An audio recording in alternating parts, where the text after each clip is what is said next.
Hello there, lovely people, and welcome to the Gamer's Rest. My name is Tal, and tonight you are joining us for part 2 of The Quiet Year, a TTRPG which explores the year on a planet of some sort, depending on how you set it. You are joining us for part 2 of the feedback. Sorry, bear with me. There we go, that's better. Yes, so essentially what we're going to be doing today is we're going to be exploring the second part of The Quiet Year. So for those of you who've missed the first part of it, essentially this is a crossover series that we're doing with Jack, who is running a Lancer campaign, and we are building the world which his group of brave adventurers are exploring. The only thing that this world knows is that within the next year, something momentous is going to happen. What it is, what it looks like, no one really knows. All they can really do is try and prepare as best they can. In our last episode, we had all sorts of fun. We had martial law, we had razorback dinosaurs roaming around in the wilds, and a group of young, foolish maybe citizens who've gone off into the jungle, and they have uncovered a few interesting things. And of course, what kind of game would it be if there wasn't the odd strange artifact that's been discovered by different corporations on the planet? If you do want to pick up the details of this game, I'll make sure everything's in the notes when we put this on YouTube. But essentially, we're going to be picking up part 2, and Jack is just going to give us a quick overview, and then we'll just do some very quick introductions, and then we'll get started. So, Jack, over to you. All right, hello folks. Yep, I'm Jack. If you are watching this on Tal's channel, hello. If you're watching this on my channel over at RPGs Uncovered, well, I guess also hello. We're doing this. We're splitting this joint ways, which is always really fun. Yeah. So as Tal was saying, this is following and pretty much laying the tracks in front of the players for my Lancer campaign series, The Starcrier Conflict. The Lancers have made their way to the Inico system, and specifically Inico 4, the planet that we are on now. It is a jungle world known for its lush and abundant biomatter, mostly the green sheets, which is a sort of algae-like curtain that grows off the branches of the various jungle trees and large ferns and whatnot. And we have spent the last episode of this and the past couple episodes of the Starcrier Conflict here on Inico 4. I believe the Lancers just arrived on planet at the end of our last episode of this, in this game's timeline. So going forward, our Lancers will be here, but they're doing their own thing. They're much more involved in the day-to-day politics and overall, let's say, strategic, tactical, defensive build-up, whereas we are more exploring the planet itself, its peoples, and most importantly, its problems. Absolutely. So I think that's a general general discussion on what we have going on here. Yeah, well in the future, sci-fi kind of stuff, rim world of a fairly utopian post-scarcity space culture. Awesome.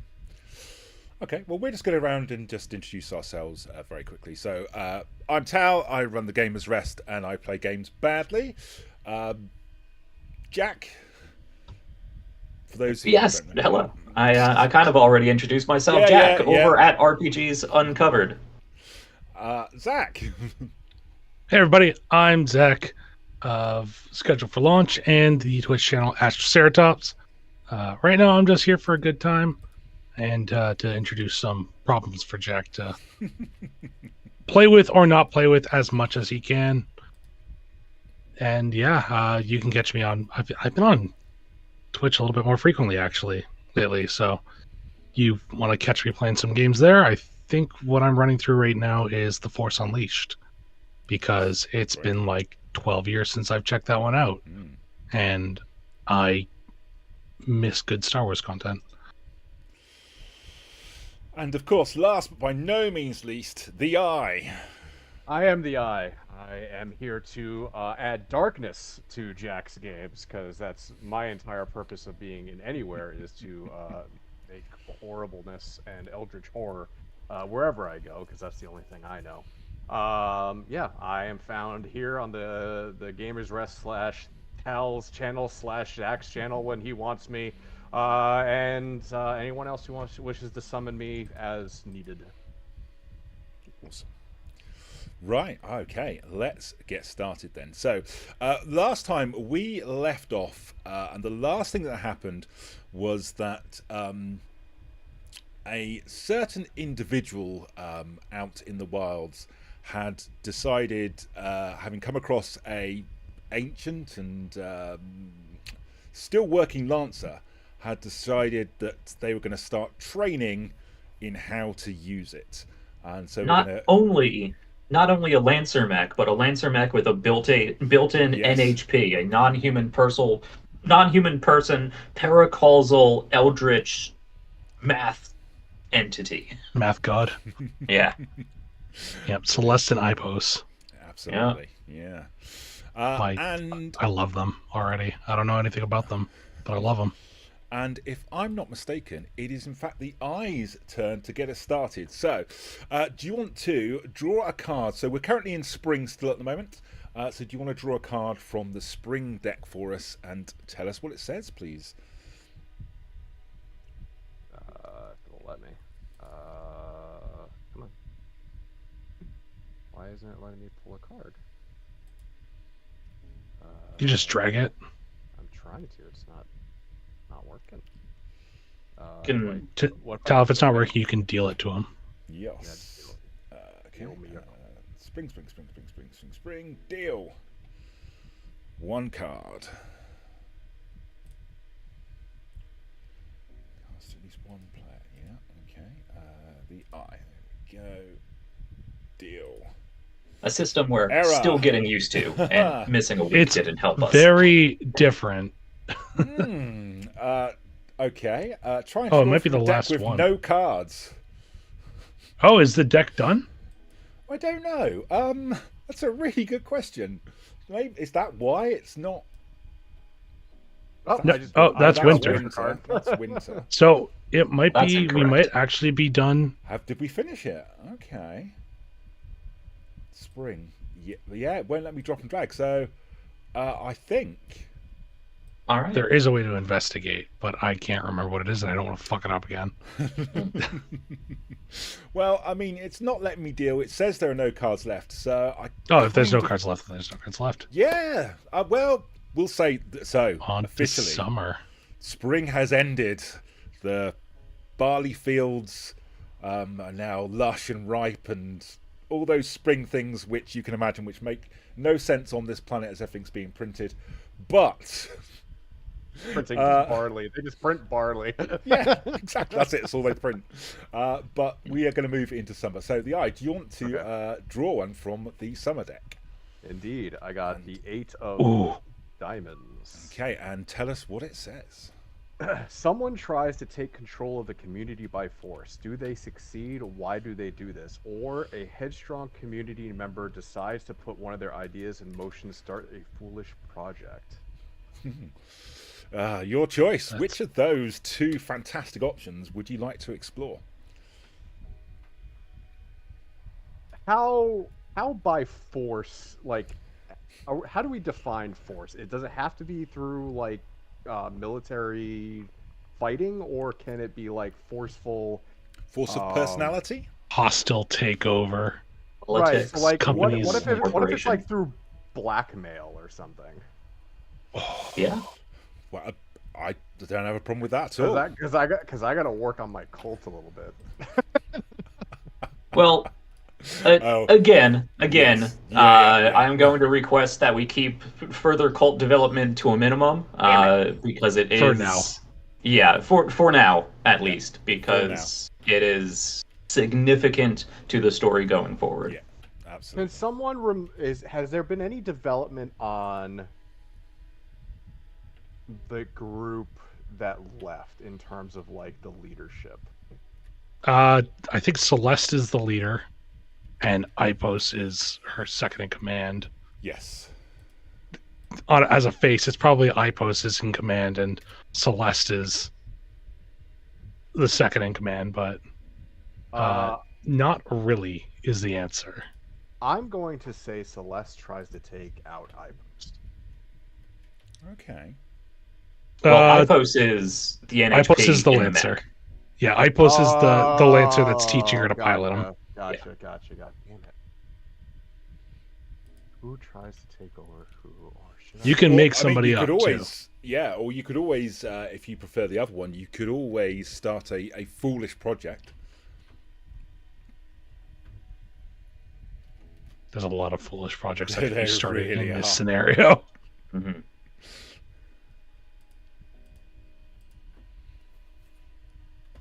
I'm going to say that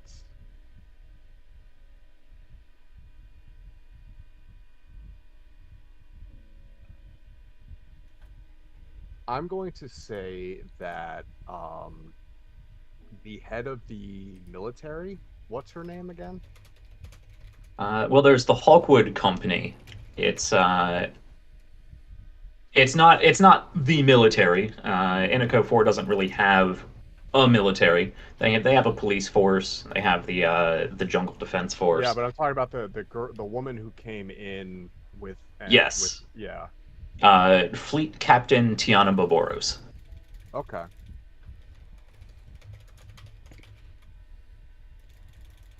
Would you accept the idea that she tries to replace the entirety of the police force with her own people?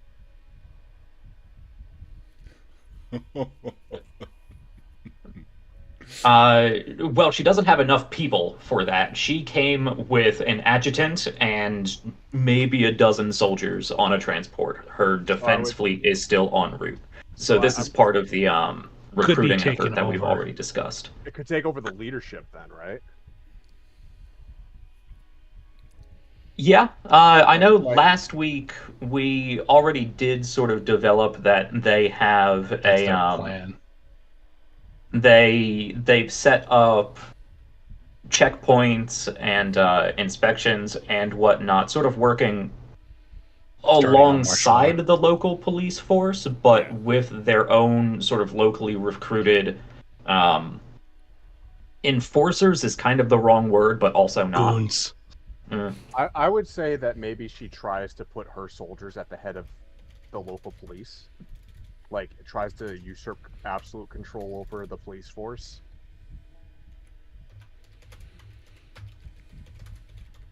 Okay. So I acknowledge I have to let go of the reins at some point. Okay, so I'm taking it, is that a foolish project, or are you... Yeah, I'm going to put that as a foolish project, is that she's trying to usurp any local leadership that she's trying to take over completely the forces that are there, which would cause quite a bit of tension from the locals. Yes, We're doing real good fixing that unity problem. Yeah, it's working out really well. I'm not here for unity. Okay, and how long does this foolish project take to put in place?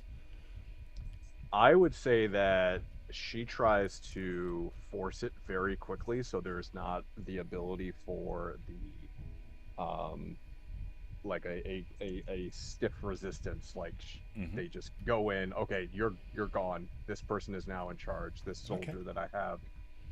So I'm gonna say probably a week to plan and another week to actually do it. Yeah, 2 weeks. Okay. So you're saying her plan is to just march into the various precincts in Prospera Bay and say, Captain, you're out. Here's a lieutenant from an outside support force that is now in charge. Yep. Okay. It is a foolish project. I cannot imagine this going well or succeeding, but it's certainly a project. Foolish project. Yeah. All right. Cool. Yeah. Okay, 2 weeks then. So we then move on to time moving on. So the satellite defense work. There is now 4 weeks left on that project. And Celeste's basic training, there is now 3 weeks left on that project. Okay, so the Eye, you now have a choice. Would you like to discover something new on the map, start a new project, or have a discussion? Which of those would you like to do? Start a new project. Also, don't forget to add the foolish project icon for this week. Yeah, absolutely. I'll just draw a dunce cap. Excellent choice. the standard universal symbol for foolish projects everywhere. Yeah. I don't know if I've ever seen one in real life. Now I think about it. I think I wore one now. No, I'm not that old. Let's see.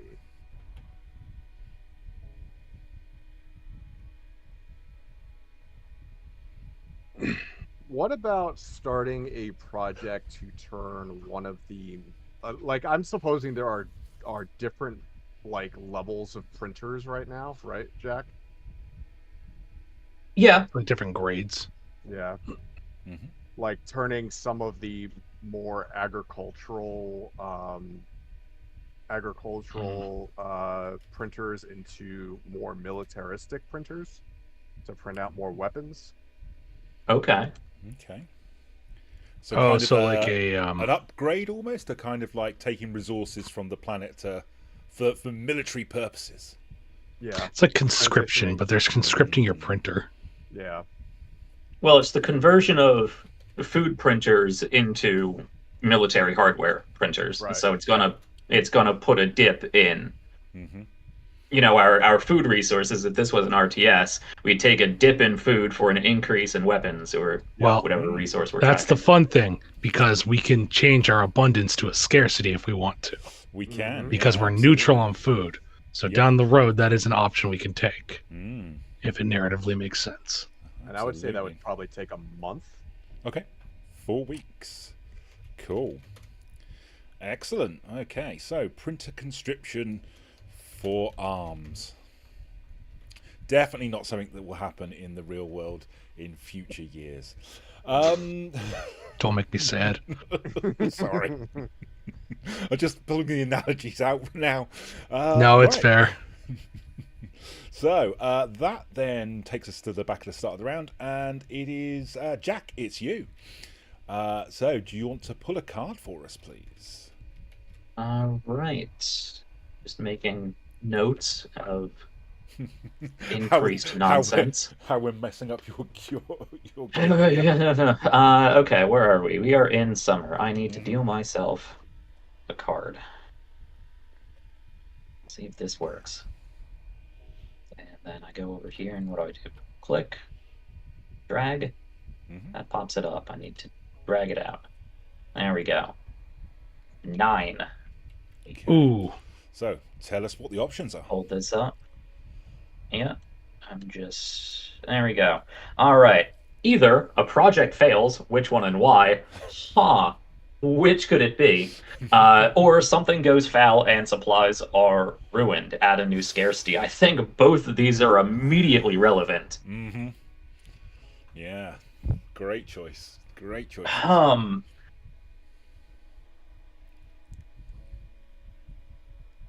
Okay. Yeah, either one of these is going to cause big problems. Okay, so these both make so much sense too. Let's review the projects you've got a choice from. So you've got the plans for the different satellites that could go wrong. Celeste's basic training of the Lancer. That crashes and explodes. I posted Celeste are dead. No more enemy Lancer. The usurping of control of the local police force, or the conscription of printers for arms. So those are projects which could potentially fail should you wish them to. Or we can have new scarcity. Your choice. I don't think it's been long enough that this conversion of printers is creating a food scarcity. We are on a food production planet, after all. Yeah.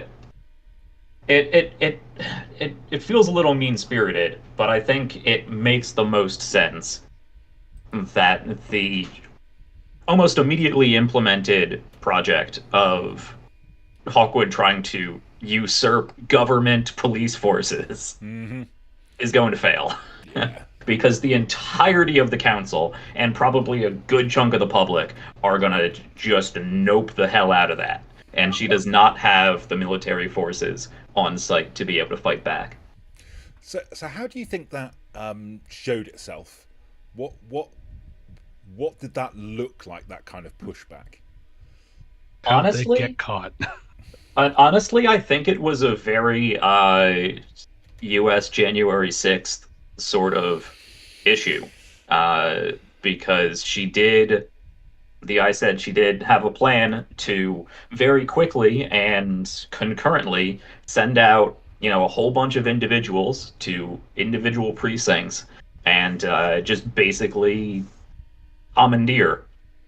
So I think once that happened, it was like a whole night standoff, maybe even the day following standoff, an emergency session of the defense council was called, probably spent all night and all day in conference arguing with each other, and then there were probably protests out in front of the precincts. There were probably lines drawn in the precincts with some of the local police force like barricading themselves in the armory or something. It was probably a mess for like a whole weekend. Lancers may or may not have been deployed. Well, the only true Lancers are my Lancers. Oh, that's what I mean. Yeah. Depending on if you want to engage with that. But I don't think they're going to get involved in that. What would you say the public reaction was to this? Yeah, I mean, like Zach said, it is not helping our unity problem. I think there is definitely a good chunk of the population that is in support, or at least was in support, of the Hawkwood Company coming in and prioritizing defense and even surveillance to a reasonable degree in order to get that defense. But I think there's enough of the population, a larger chunk of the population, and a subset of that chunk that were not okay with such a brazen sort of overtake of, government, really. Can I make a possible offer here too? Yeah, please of course. do, yeah. I think this also might generate a scarcity of trust. Because conscriptions happened and all these other events are happening. So like, or civil unease maybe. Well, I don't remember. I'm going up through my notes. I don't recall. No, wait, it hasn't been a lot of this has been in the background. Never mind. Yeah. I forgot not all this has been company facing. No. Yeah. So there's definitely been. I guess this is obviously up to you, Jack, but we've just come off the back of what was it? The main kind of festival to celebrate unity. So there was a kind of bounce, right? Public happiness almost, if you like, and then very quickly you've got this. So whether just move that scale back down. Yeah, whether or not it just resets things to where they were before, kind of like, we had a couple of days, and now this turns up. Great. So down to you, obviously, Jack. But yeah, I don't know if we've reached scarcity levels yet. I don't think so. I forgot about Prosper a Day, by the way. Yes. I will say that I forgot about Prosper a Day. But it's definitely, I'd imagine it has caused some friction between the higher ups. Absolutely. Awesome. Okay. So, we then move on our projects. 3 weeks until our satellites are ready to go. 2 weeks until our NHP training is completed. And 3 weeks until printer conscription takes place. So, what would you like to do? You've now got a choice of start a project, have a discussion, or discover something new. Start a project, have a discussion, discover something new.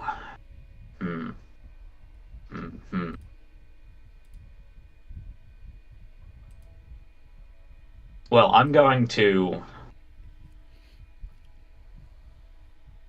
save the discussion about exactly what just happened for my show.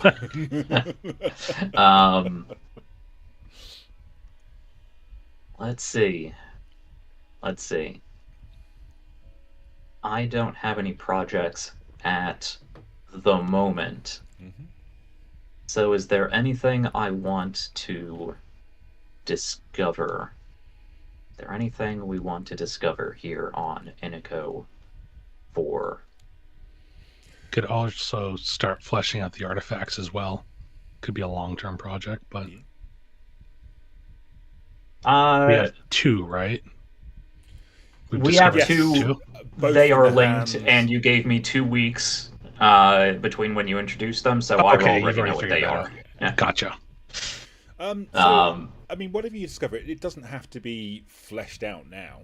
So you could just discover something strange or odd, and as things progress, it might turn into something, but it could just be an anomaly, or doesn't have to be useful. Could be something absolutely useless. Yeah.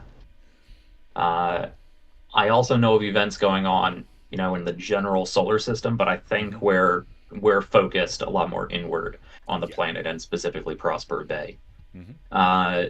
So I should have came prepared with a list of possible ideas. Projects. Yeah. So I think we're going to discover. Oh, here's a good one. We're going to discover. It's something that hasn't really been prioritized because there's been no need for it, but there is a sort of tree nut, a large tree nut, kind of like a coconut, but instead of there just being coconut water inside, it's explosive. Oh, like those fruits that fall and just hurt. Like giant, those little paper things you get in New Year's, and you throw them on the ground and it creates a little. Oh my gosh, that's so much worse. Kind of like that, but coconut sized. Jeez, I thought you were talking about like that jackfruit thing that explodes when it hits the ground and just fires its pods, but yeah, that's... No, I think it's standalone. They're not explosive enough to do damage, but I think this could be a future project that I'm going to write down. Tactical applications of this explosive compound. Draw that nut on the map. All right. So I need my drawing tools. So for one, I know we need to indicate that this plan has gone awry. Yep. So we're going to draw some flames coming out of this dunce cap. Nice. I think that's how that works. Then we need an exploding coconut, which is real fun. So I think we're going to throw that over here.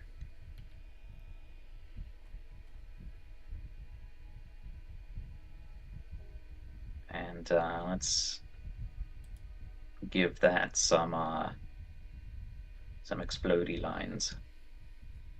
I should have zoomed in so it's not gigantic. But oh well, it's huge. All right.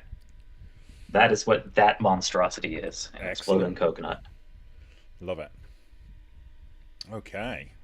So, exploding coconuts, fantastic. Zach, it is now over to you. So, draw a card for us. Hell yeah. Oh, did it? There we go. Whoops, I accidentally. You just Control Z. Yeah. Okay. What have you got for us? Okay. Someone new arrives. Who? Why are they in distress? Or someone leaves the community. Who and what are they looking for? I'm going to go with the second one. Okay. And this guy is from the Hawkwood Company. His name is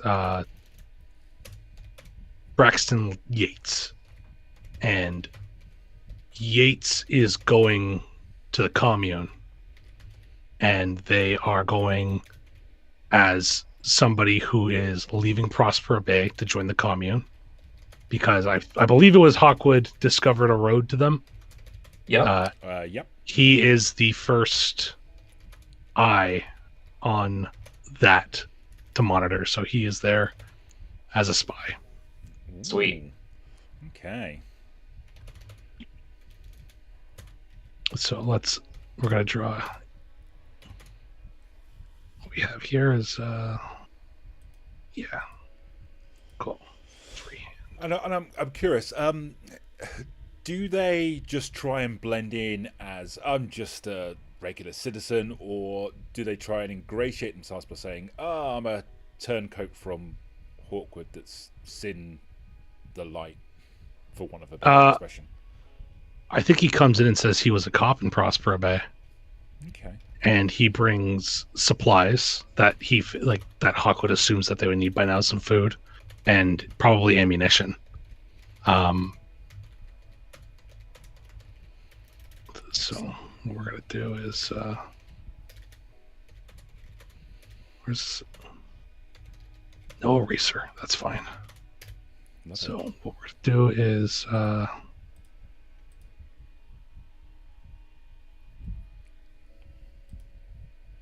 nice. Yeah, perfect timing after that failed police coup. Mm-hmm.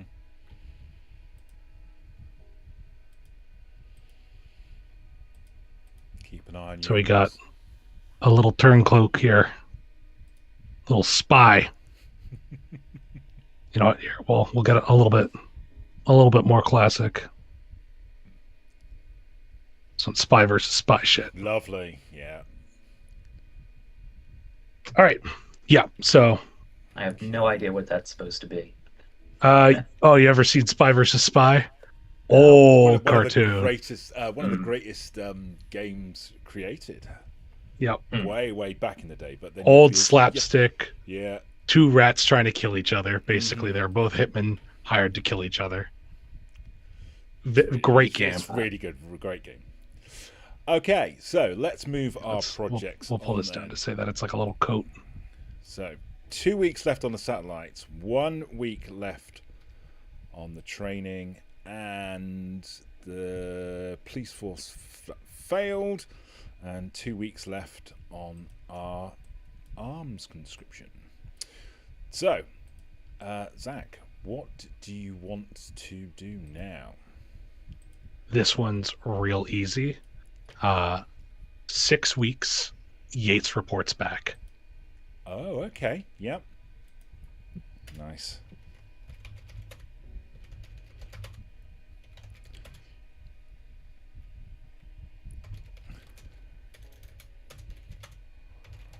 So,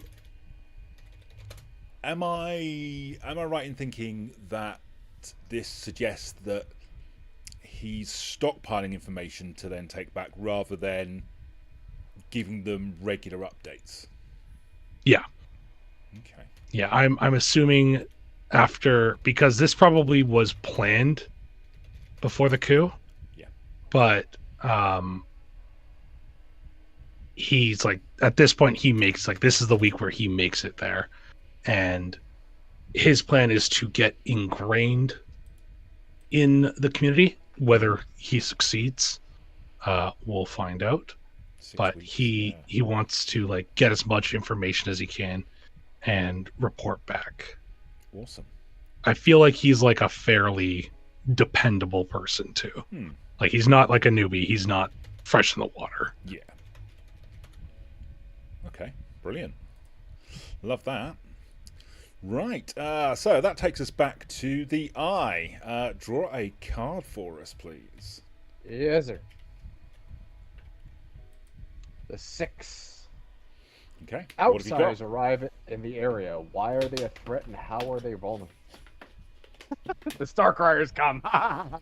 Outsiders arrive in the area. How many? How are they greeted?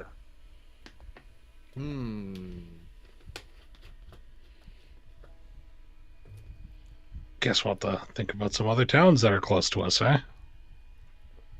I mean, how wild would it, like, how unlikely would it be that a ship, like, comes out of hyperspace not have, like, malfunctioning, or not hyperspace, but malfunctioning and lands on the planet? Well, ships only travel at 0.995 the speed of light. Right. So, yeah, they'd have to purposely be coming here, and it would be at least a 5-year trip from the local gate. So unless they were already planning on coming here, it could be a supply ship. That's what I was going to say. A trade ship of some sort. A distressed merchant vessel. Yeah. Well, I mean, we already know that they print lots of food. I'm guessing that there's an export in terms of course. That. Yeah. Yeah. So.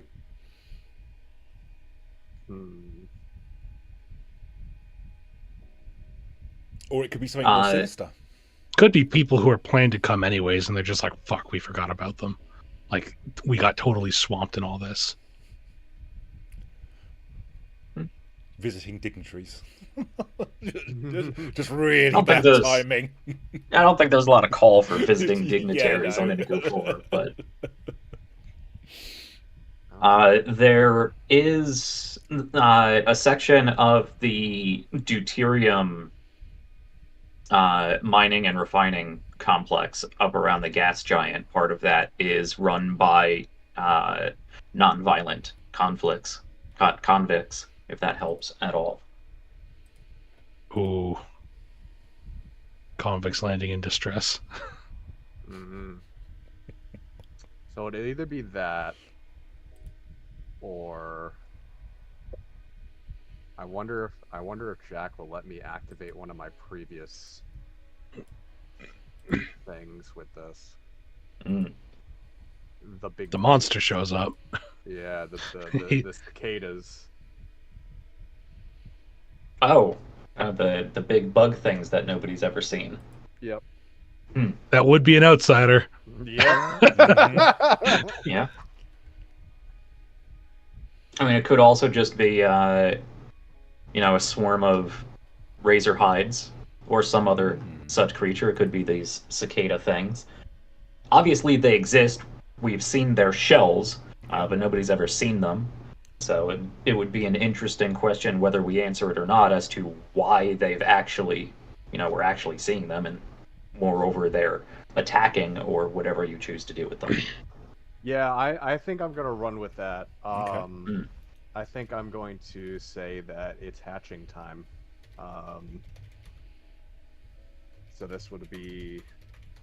Yeah, it just correlates with everything. So it coincidentally correlates with everything else going on, that these giant razor hide eating cicada things are starting to hatch. It's like a Godzilla kind of thing. It comes up every now and then, eats a fill, sleeps for thousands of years. And in what kind of context are they seen? Is it, someone reports, I saw in the distance? Is it something a bit more up close and personal? What's the kind of context of them being spotted, if you like? I think that I don't think these things are very populous because they're so big that they can just eat so much. They basically eat, mate, and die, I think is basically how they work. They just reduce the razorhide population by a bit and then go back to sleep. But you know, if something else edible is around, they'll go after that too. So my imagining is that the first sighting is somebody seeing a razorhide walking around, and then all of a sudden this thing comes out of the ground and fucking devours it. Oh god, it's like a giant lion ant then, isn't it? Yeah, pretty much. Or like a trapdoor spider. Just kind of comes up, does its thing, and then pisses off. And the more we talk about it, the more I hate it. The world version of the Starlack. Yeah, it's active. Yeah, it actually can crawl out and grab shit and pull it back in if it wants to. Nice. I'm thinking those bugs from Starship Troopers, the one that actually got Ironsides. Oh yeah. I was thinking Tremors. The big Tremors is a good pull too. Yep. Another good analogy. Another good underground terrible bug creature. And is this was this just an individual person who saw this, or was this a group of people that saw it? I think it would be a group that were like going about their day, and all of a sudden, you know, they saw a razorhide and they're like, "Oh gods, no!" And as soon as they like started active running from this razorhide, it got devoured by this thing. Do you think it was like a mech cavalry, maybe? They're the only ones who would have a reason to be out in anywhere even close to razorhide territory. Yeah, it would be. I would agree. Yeah, with that. Guys who are like, all right, we need to be careful fighting razorhides, and then this thing shows up and just decimates one, and they're like, nope. Yep. Okay. How long has this planet been colonized? Oh, several hundred years, millennia or more. Okay. So yeah, like 1,000-year gestation cycle. Okay.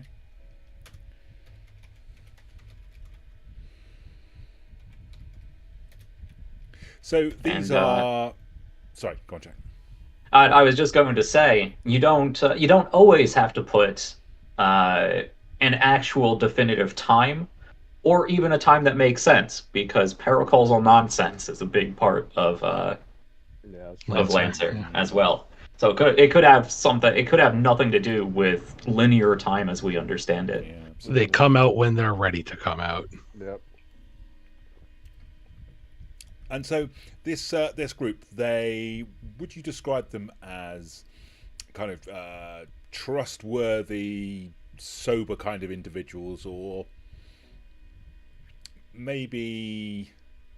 No, I would say that they're trustworthy. But what they're saying is absolute nonsense. That a razorhide just got eaten by something. So like whether or not they're believed is something else entirely.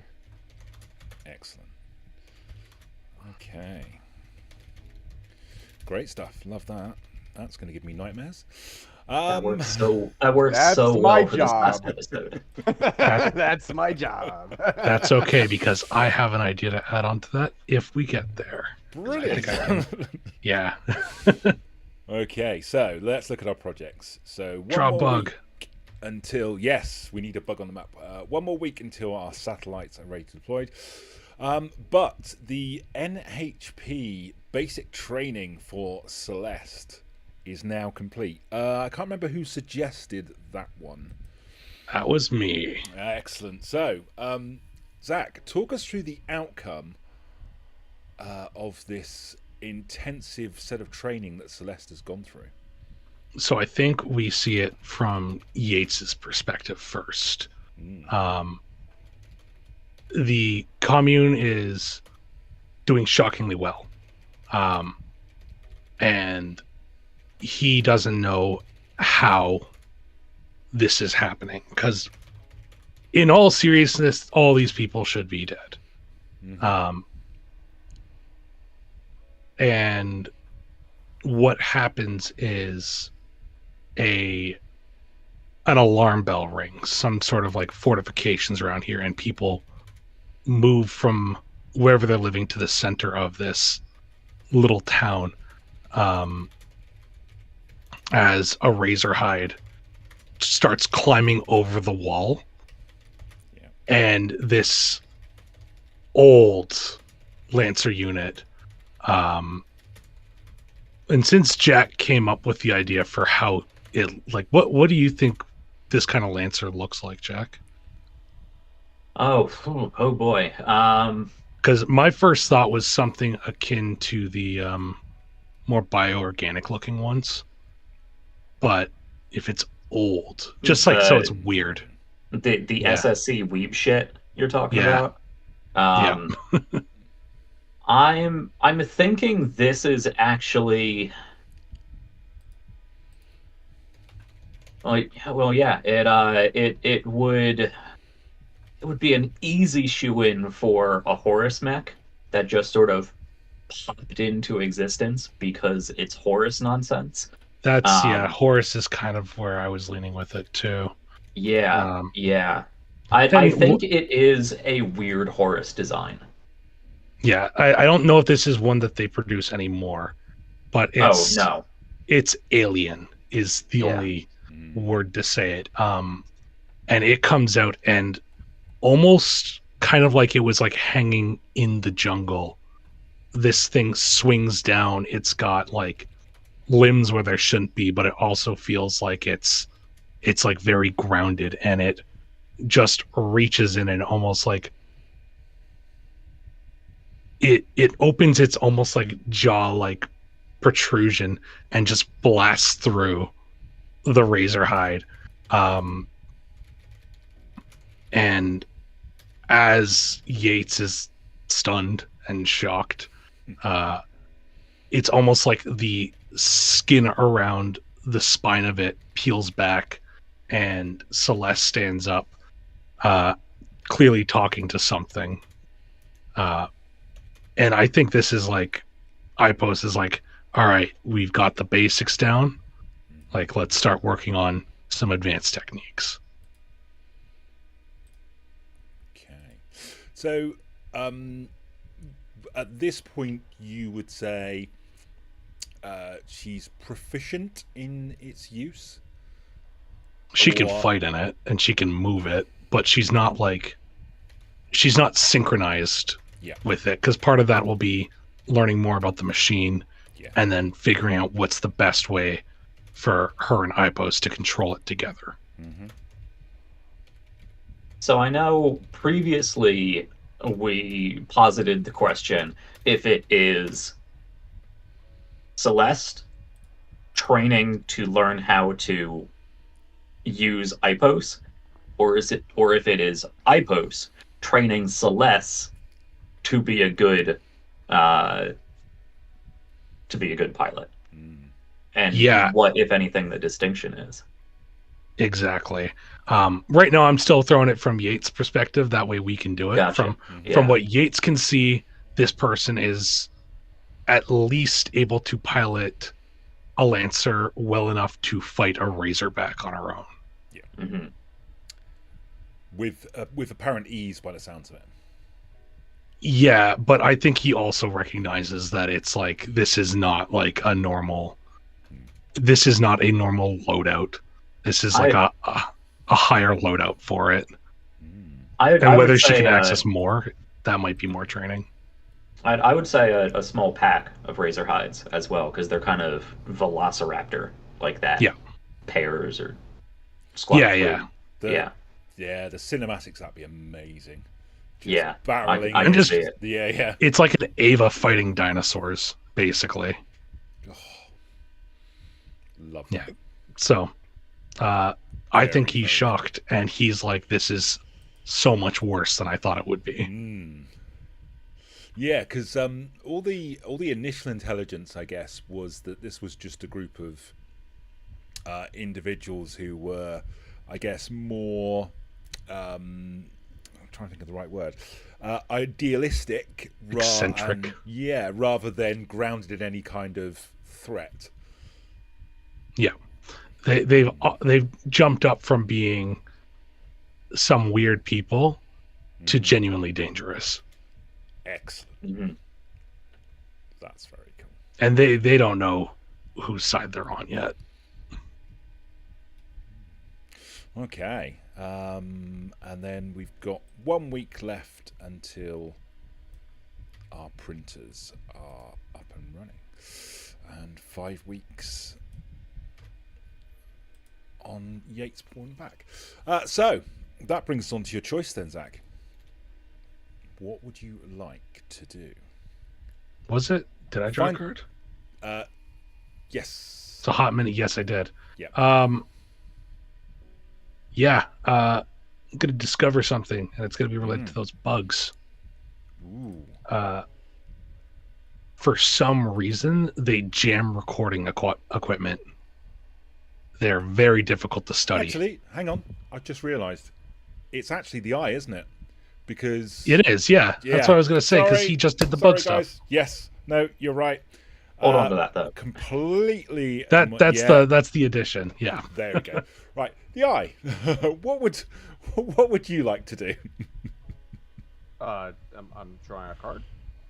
No, so, it's it's still your turn. Yeah, it's only because Zach had to tell us about his thing, and I lost. Yeah, it's the discussion project or discover. Mm-hmm.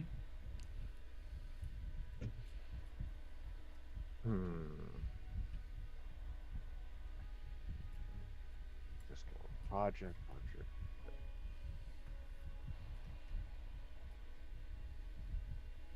See, I didn't think it was my turn, so I wasn't thinking. Yeah, about it. sorry, it's my fault. Project discover or Jack won't let me play with my cult. He's a meanie face. As long as you keep them under control in the background. Yeah, they can't be doing anything that would expose themselves. Remember, this is only summer. They got to get to winter. Mm-hmm.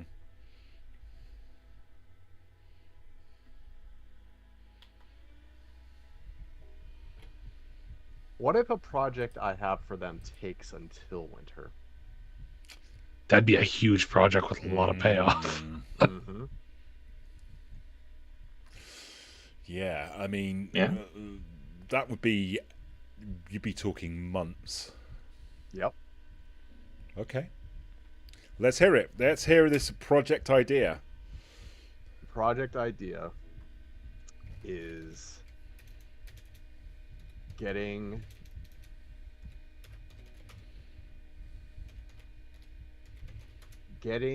key figures in different organizations under their control. Okay.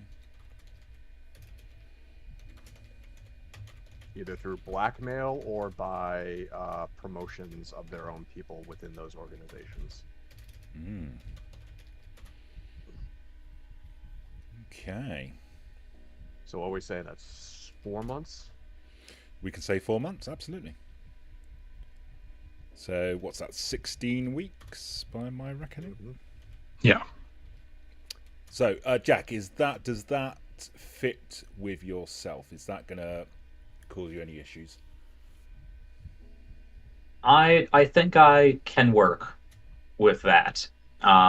This cult would be obviously relatively small in number. So it would be that they are trying to get their few members into these organizations. Most likely the organizations on the council, Slide Biofuel and the AgriCorp, get somebody in the workers union, maybe even get somebody placed in a high-ranking position in this Hogwood company recruitment sort of deal. Tricky but doable. Yeah. That's why it takes so long, because they don't want to make any mistakes. Yeah, absolutely. They considered doing what Hawkwood did, and were like, maybe not. Lined up to do it, and then it's like, no. we were just going to send Steven in there with a shotgun, but because I think this cult is like a dozen or so people. Yeah. Mm-hmm. Oh, it's like Court of Owls kind of size. I don't know what that is. Oh, Court of Owls is great. It's Batman villain. Batman reference, yeah. They're basically great all the other rich people in Gotham and secretly pull the strings of everything in Gotham. Mm. They're also dope. Check them out. Yeah. They look great. It's a good, yeah. Good. Because I know what this. I know exactly what this cult is.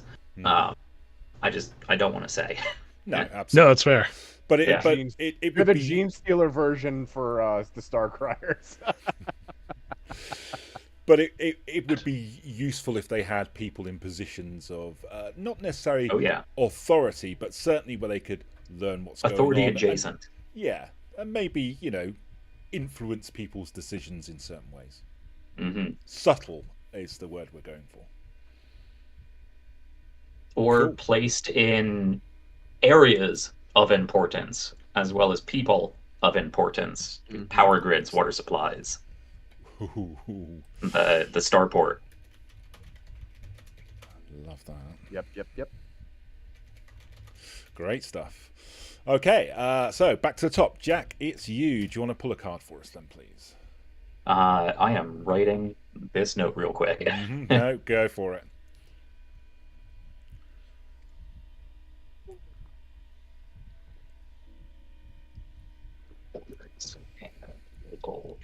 Infrastructure. All right. This is week 5, and I need to pull a card. Mm-hmm. So I go down to. We're in summer, yeah. We certainly are. I go 1. I go me, deal, and then I drag it out. All right, we got the king. Check this out here. Ooh.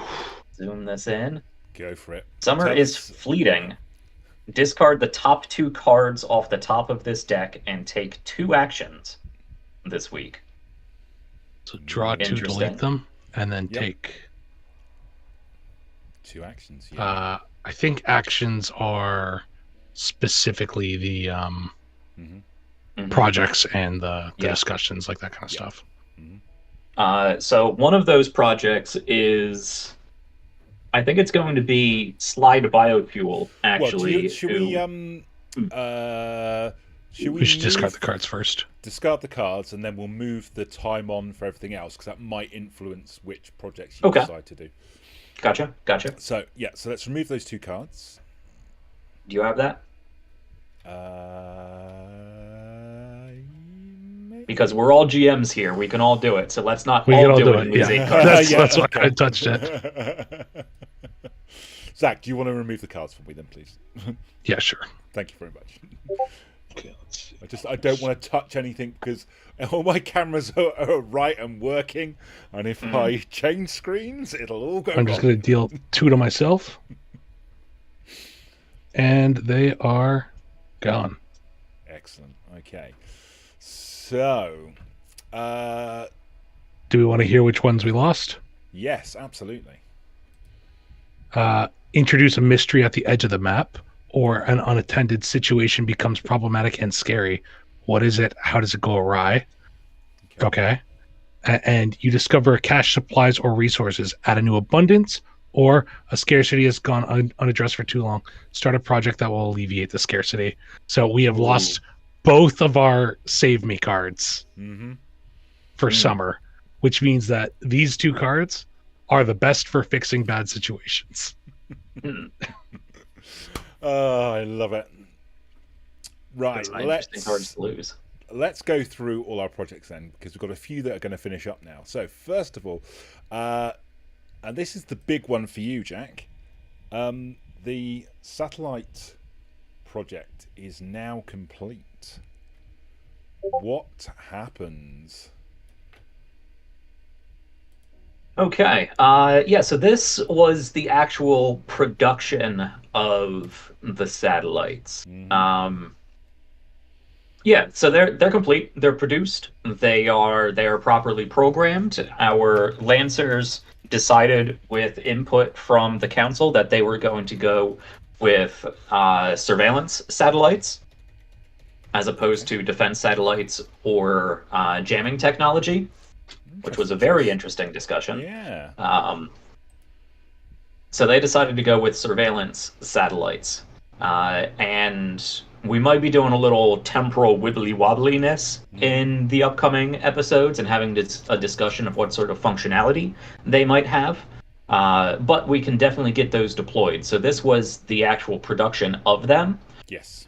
So right now I imagine that they are complete and in a warehouse somewhere or set up in the starport, and one of the upcoming projects will need to be to properly deploy them. Yeah. Awesome. Okay. Let's go. Great stuff. And is that something that's kind of widely known about, that this project was going on, or is it very much a no one should really know about this, in-house? No, I think this was a publicly known project. I think this was such a big deal because this is cutting into their, military hardware resources significantly.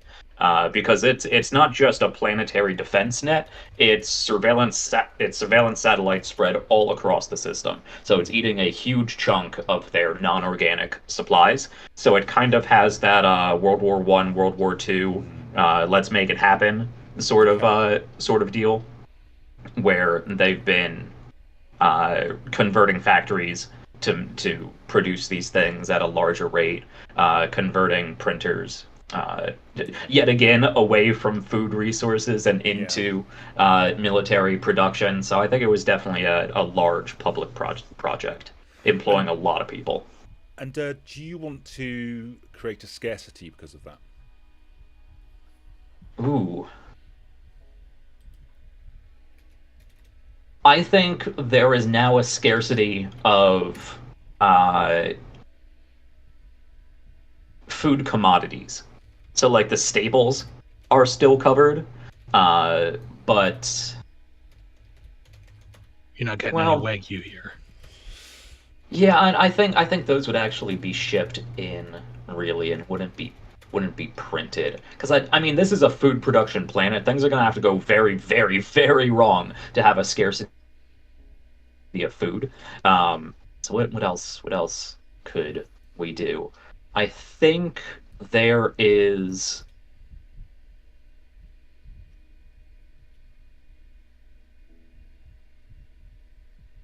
I'm not sure how I would word this, but as I said, there was it was a big public project that employed a lot of people in all the different stages of getting these the resources extracted and transported, and factories to build them, and fleets of workers to program them. Basically setting up multiple NASA-style production chains to produce all of this stuff.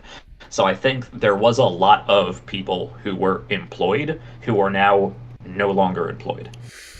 Ooh, I was going to say, does this actually start going towards unification at the cost of something else? I don't think it's doing anything to alleviate the political tensions, really. It's unification in the sense that they're working towards a common goal, but I don't think it's alleviating any of the political tensions. So I think it's now a scarcity of job security or something like that. Job security, yep. Okay. Everyone's got an eye on, whether or not their job might be cut next, depending on whatever the next city is project's becoming the ideal war zone. Mm-hmm. It's not going well, is it? Yeah, that's We'd great. be shitting government. Yes, we would. And that kind of fits in because your printer conscription for arms is now complete as well. More jobs are gone. Well, that was the conversion of the printers. Oh, yes, that's right. Yeah. Never mind. I thought. So I would figure that they would have to have gotten a lot of engineers to do that. Yeah. Yeah. So what's the outcome of these printers now being used to produce arms? Well, Food is definitely going to become more scarce. Whether or not that's like to a point where it actually lowers the availability, I guess, is up to everyone else. But definitely, if less printers means less food. So that happens, and now there's arms being made and stockpiled in a large rate. So abundance of arms. Well, yes, because we talked about an abundance of common weapons, didn't we? For kind of like the public to be able to get hold of. But these are more military grade. Yeah. Are we saying that we now have an abundance of more, I guess, advanced weaponry? Not necessarily available to the public, but... Well, here's my thinking, because people would be working on those would go home and now have the know-how to start jacking up their own personal printers. Well, it would not. Well, you would need the supplies to be able to actually increase the functionality of the printers. You would need the materials to be able to print military hardware, which is probably the most difficult thing. And you would need the licenses to actually, you need the STL files. Yeah. So I don't think we need to be worried about that. I imagine that this conversion was more for printing things like larger exosuits or even mechs, ship-based components, vehicles, big stuff. Yeah. So does this mean that if we did want to add an abundance, and obviously you don't have to, that the potential impact of this additional equipment to the military, for want of a better term, would there be a potential that has a positive effect? In terms of, you know what it's like if you're out there and you've only got the basics and then suddenly you're in a better position, does morale potentially increase for them? Do they feel more secure? I don't know. I would say yes. I mean, I'm the last episode I watched of the Starfire series was that they had APCs and only one of them had a weapon. So now that they have the ability to add more weapons to these, vehicles and have actual like protection rather than just these basically souped up trucks. I think that would probably increase morale, at least for the military, the quote unquote police military arm of this world. Yeah. Everybody happy with that? Does that feel like an abundance?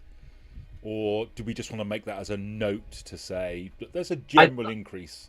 I don't know if it's an abundance yet. Yeah, I don't think it's an abundance yet. I think this conversion is just what is allowing us to work towards actually having a military as opposed to a police force. Yes. So it's like I guess a turning point almost, if you like. It's set up. Awesome. Okay. Excellent. So, Jack, you have got two projects or two choices to make. And they can both be, you could start two projects, you could find two things, two discussions. It's all entirely up to you. What would you like to do? Okay. Well, I think I have two readily available projects, really. Slide Biofuel is going to begin research and development of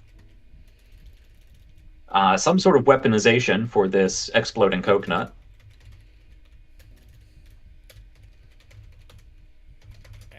So they're going to be looking into what that sort of liquid gel-like compound inside the nut can be used for, whether it's best to actually soup it up and turn it into grenades, or whether it's a new form of propellant, or who knows what they could come up with. Amazing. And how much time do you think they're going to spend on that? I mean, R&D takes a while to actually land on anything useful. So I'd say 6 weeks. 6 weeks. Okay. And the second project? Deployment of the satellite system. Mm-hmm.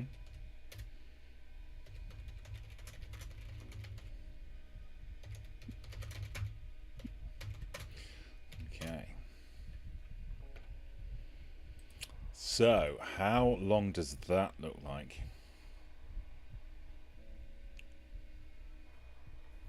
I think that is also a pretty long-term project because, again, deploying satellites throughout...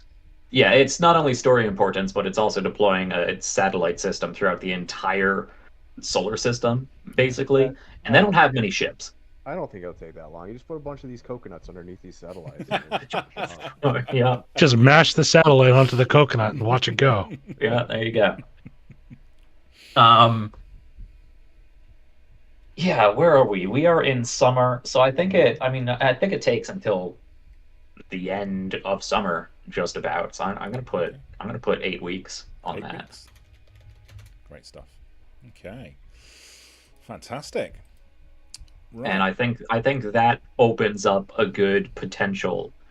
I think that's something that the Lancers are going to need to get involved in because they are also one of the few actually space-worthy vehicles in the system. Yeah. So I'm guessing that with this movement towards the kind of deployment side of things, that feeds into the job security because the people that were creating them wouldn't necessarily be the right type of people to then move into the deployment phase of them. Right. Yeah, they need... It's not a transferable kind of skill set, if you like. Maybe for a few of them, but not for huge amounts of them. Yeah, they need pilots. They need I suppose they could transition into like old style rockets and just launch at least the nearby ones into space. So I think some of those who lost their job in the production are now working towards production of deployment methods, but not nearly all of them. Yeah, awesome. Okay, fantastic, great stuff. Right. Okay, so back to the top. Zach, it is you. Do you want to draw a card for us, please? I do. Tell him no. I'm in charge. You have to.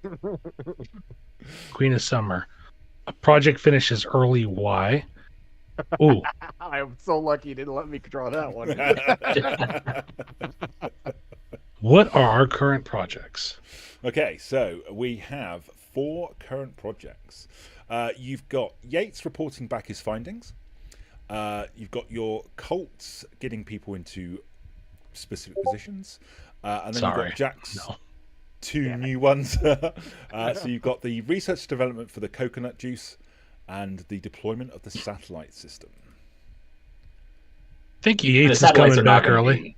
No, satellites is a no-go. No, that one's I think Yates is coming back early. Ooh, okay. Oh, yeah. He just saw some weird shit and needs to report back to command.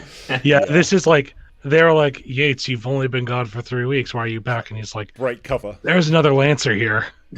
They got an alien robot. They got a super mega fighting robot in the jungle.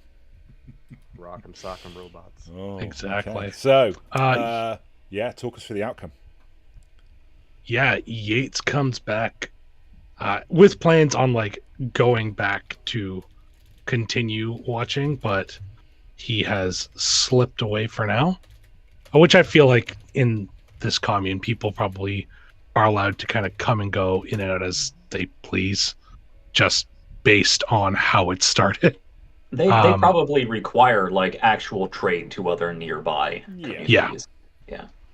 So I think that Yates offers to go off on a trade and makes a circulation back to Prospero Bay, where he reports into the Hawkwood Company and proceeds to tell them everything he's seen so far with plans to go back. But he's panicked. They don't believe him at first. Asking like a a lot of questions, but I think he's grilled for a little while before he has like footage or something, because it's a big ask. So yeah, I think that's how that goes. He gets some shit at first. Eventually he's like, no, look at this. And eventually they're like, all right, now you got to go back. So, yeah, I think he's panicked is what's changed here. Yates, thinks that there's could be some potential. Like, he probably has had interactions with Celeste and Ipos at this point, thinking that they may be beneficial in the future, but they don't know which way to direct them. Okay. How would you say his current relationships are within the community? And I'm kind of wondering about, having lived with them for, a good month, there or thereabouts, whilst he was out there. I think he's been trained to do this, so like he's not like brainwashed by them. Yeah. But I also think he, like, after spending time with them, he gets where they're coming from, and like I think he's well liked within the commune. He's at least like, he doesn't have any gripes with anybody. He's somebody, like, there's somebody in the commune who considers him a friend at this point. Yeah. And like when he gets back, somebody's going to offer to get him a drink. Like that's kind of like the deal. He's seen as a member of the community. There was some, as whenever somebody new comes in, there is some hesitance, but I think he was accepted in pretty quick. Okay. Like you said, it's kind of what he's trained to do, to kind of infiltrate. He's an infiltrator. He's a spy. If he was asked to attack Ipos and Celeste, I think he would be like, you're insane. But I think that he would look for vulnerabilities if he was asked for. Yeah.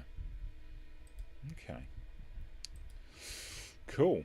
Right, let's move our other projects on. So we now have 14 weeks left with our cult, 5 weeks left with the biofuel research, and 7 weeks for our satellites. Right then, Zach, what would you like to do? Yeah, discover, meeting or project. We're gonna discover something. That's the thing I said earlier. Yep. The bugs more or less have a jamming field around them. They're incredibly difficult to study because they are popping up somewhere random. They attack fast and then they're gone. And they can't be recorded for some reason on at least traditional hardware. Okay. These things are basically like Sasquatch, but cicadas. But I do think more people have seen them since. Yeah. That's like it's like, all right, we know they're real. Let's start looking into what these things are.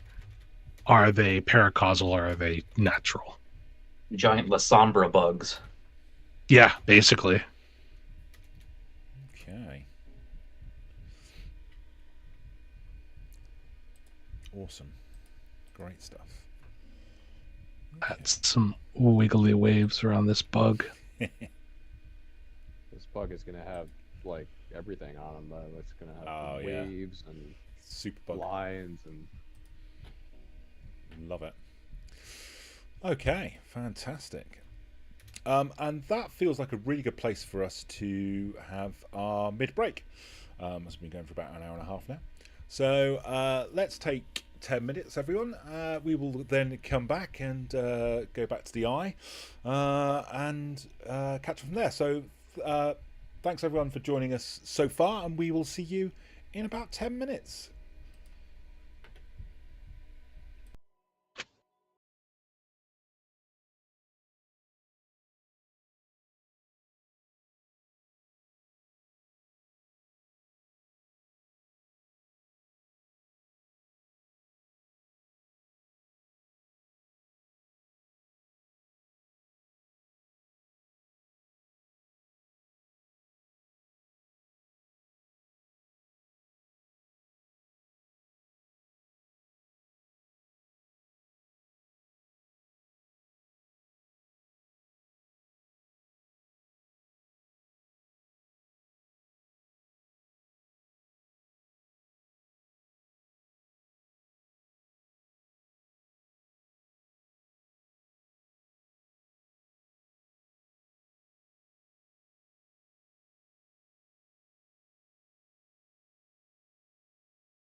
Hey everyone, we are back for part 2 of The Quiet Year. So, partway through, we've discovered a lot this evening.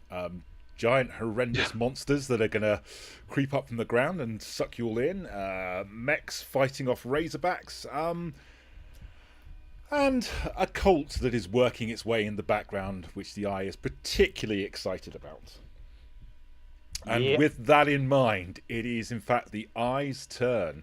So, the Eye, would you like to draw a card for us, please? Sure. The Jack. I am drawing. Why am I drawing? I don't want to draw. I want to draw a card. I do that every time. Predators and bad omens are afoot. You are Uh-oh. careless. Someone goes missing under ominous circumstances. Who? Or predators and bad omens are afoot. What measures do you take to keep everyone safe and under surveillance? Do not reduce project dice this week. Oh, both of these are so good.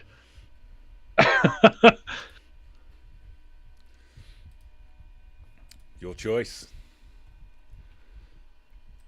I feel like my idea is Jack's going to kill my idea. Yeah, you can't have one of the main lancers disappear under mysterious circumstances. That's off the table. I was thinking about one of the main NPCs. Yeah, I don't think so. Damn it! I mean, not permanently disappear. If they disappear for a couple weeks, I think that's fine. I'll Boba Fett them. How's that? Bring them underground. Ooh, that could be a fun mission. They get swallowed up by the... Oh, don't. And then they blow themselves out with a grenade, with one of the coconuts. You could take that is very slide. What are you thinking then?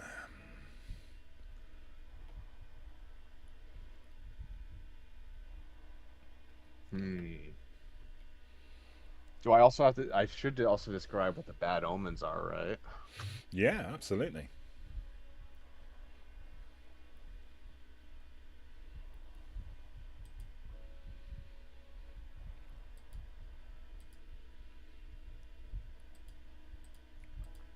What if the artifacts start like flashing in like a in a continuous manner that is changing but imperceivable? Like they start flashing and no one can really see what that is, but basically the flashes over a grand amount of time are getting faster, like over a month's period. Like they'll flash faster and faster. Who goes missing under ominous circumstances? I'm gonna say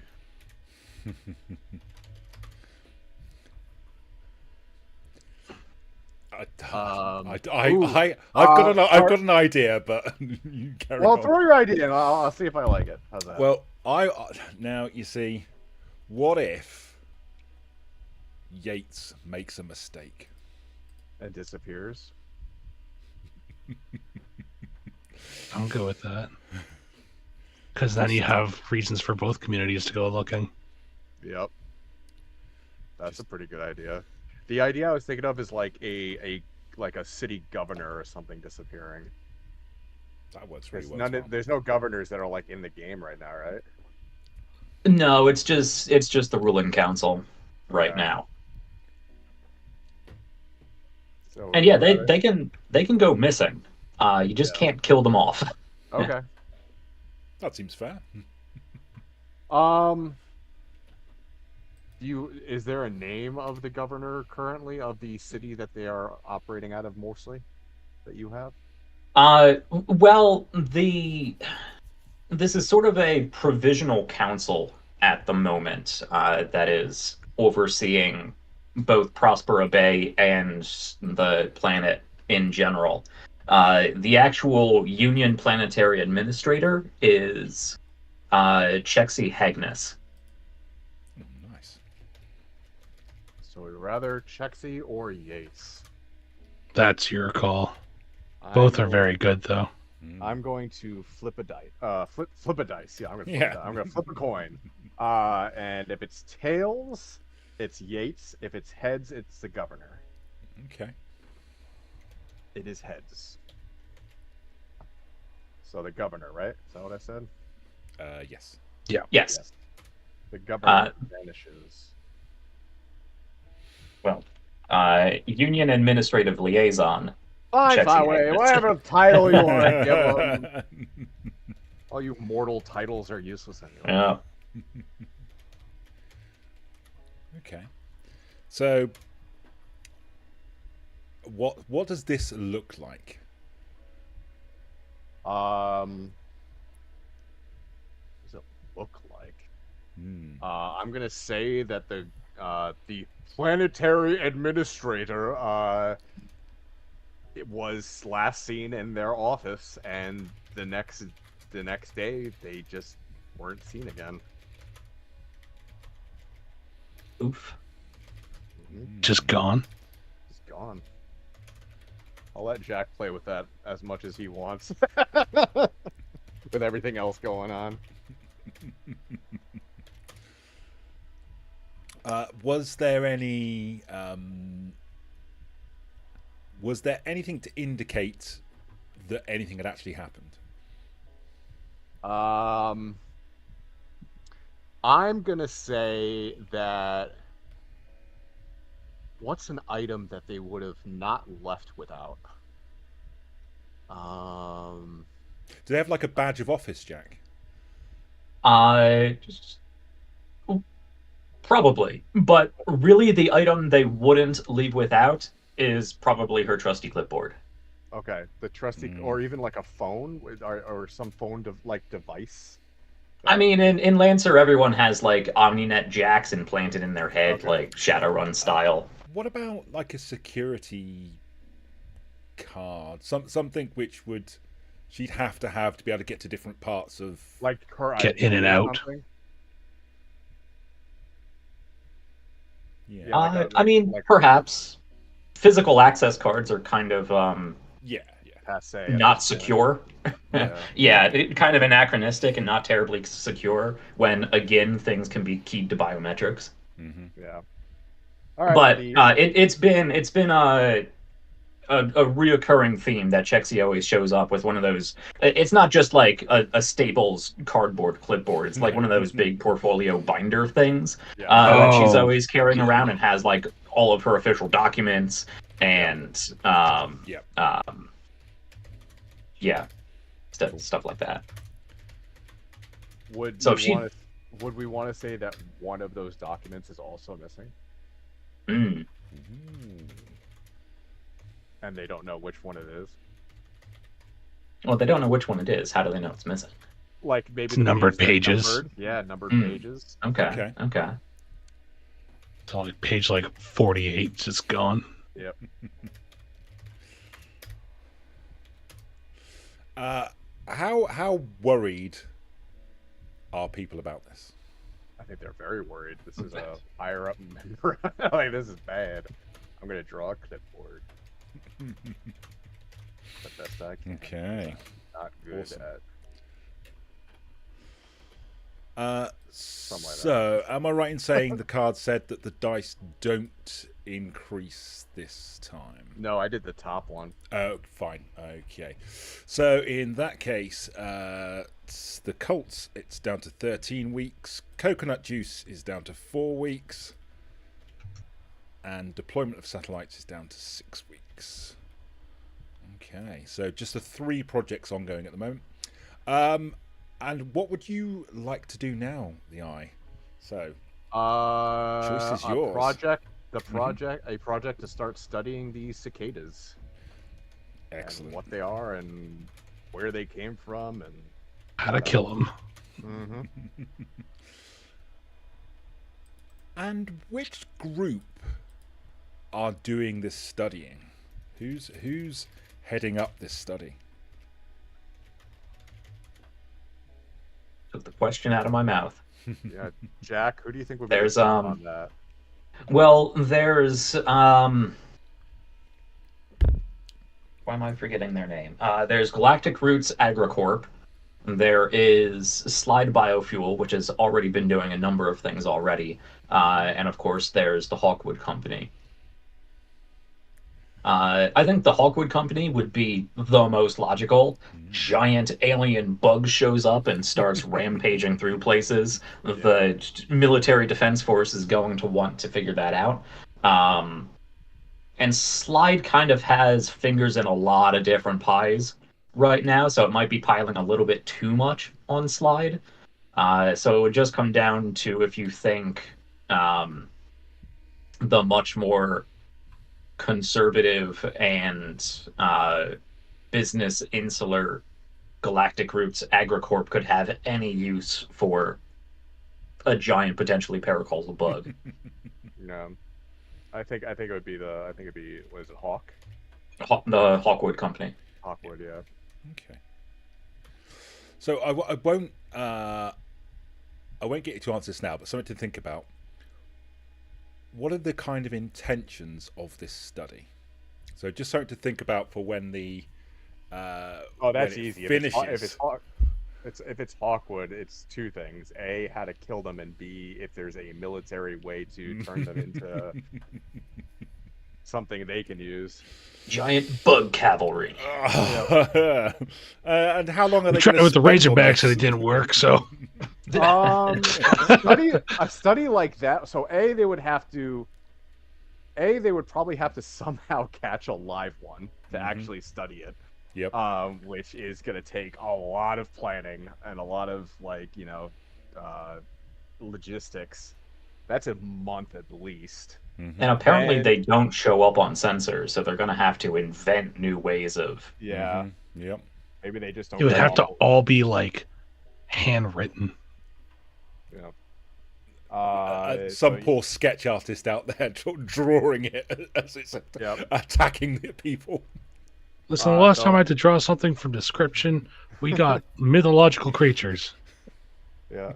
So a month of logistics and planning, and then even putting the plan in motion, I think would take a while, because they realize that I think they would realize pretty quickly that they eat razor hides.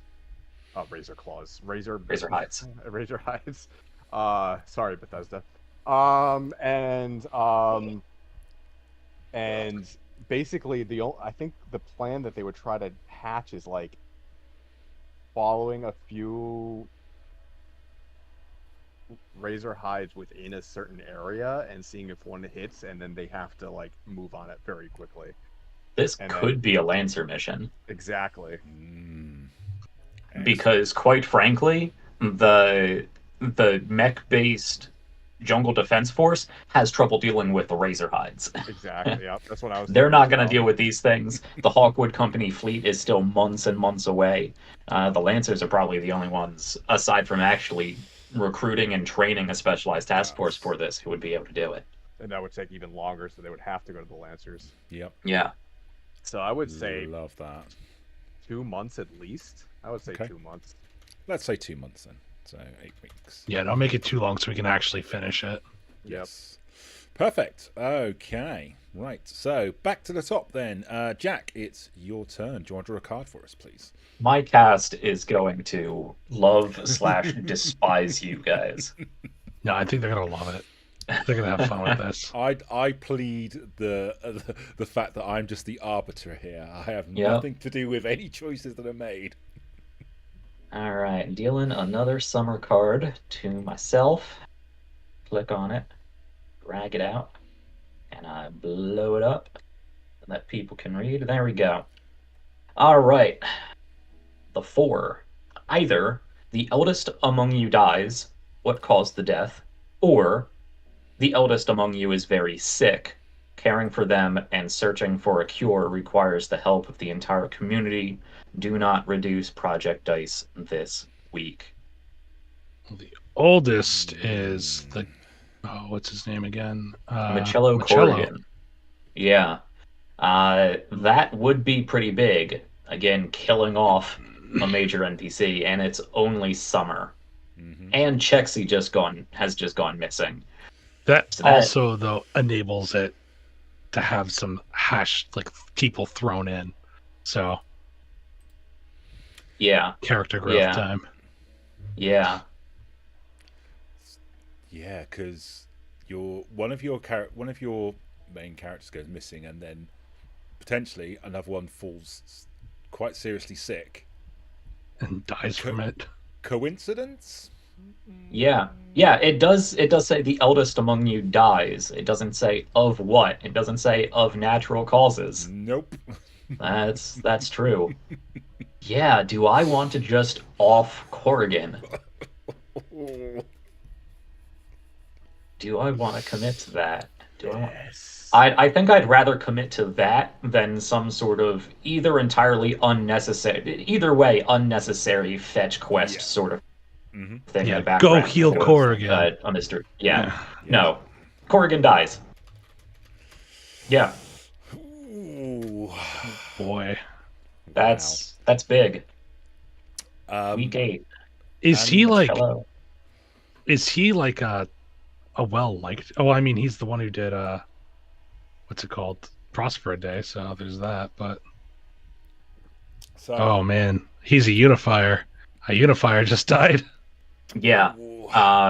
He was the leader of the Union Loyal Independents, basically. He was the peacemaker among the group. The one that... during these parliament meetings was always trying to keep everybody calm and moving towards a compromise, let alone apparently his outreach for public projects and such. So that's gonna have ripples. Massive. So I guess the question is, Jack, at this point, do we know how Corrigan died?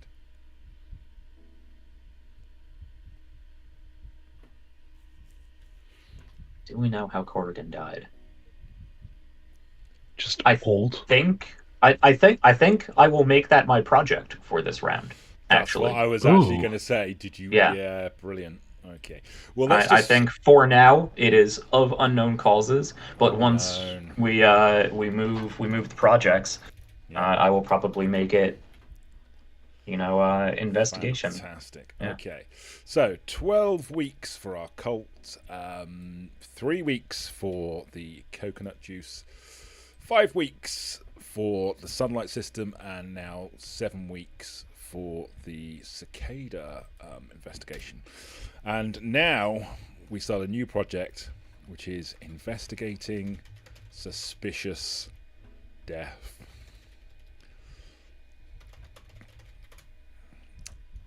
Who would be tasked with carrying this out, Jack? Police force. Yeah, this would be the local police force. Okay. Yeah. I don't know too much about police, except for problems. Who's ultimately in charge of the police force? Forensics, probably. Well, yeah, forensics is it's going to be a forensic investigation, but who's the guy from Batman? Who's the guy that Batman always Commissioner Gordon? Yeah. Commissioner. Yeah, the police commissioner. So let's make a police commissioner. So police let's see. Headed by police commissioner. Let's see. Random last name. Gordon. Right.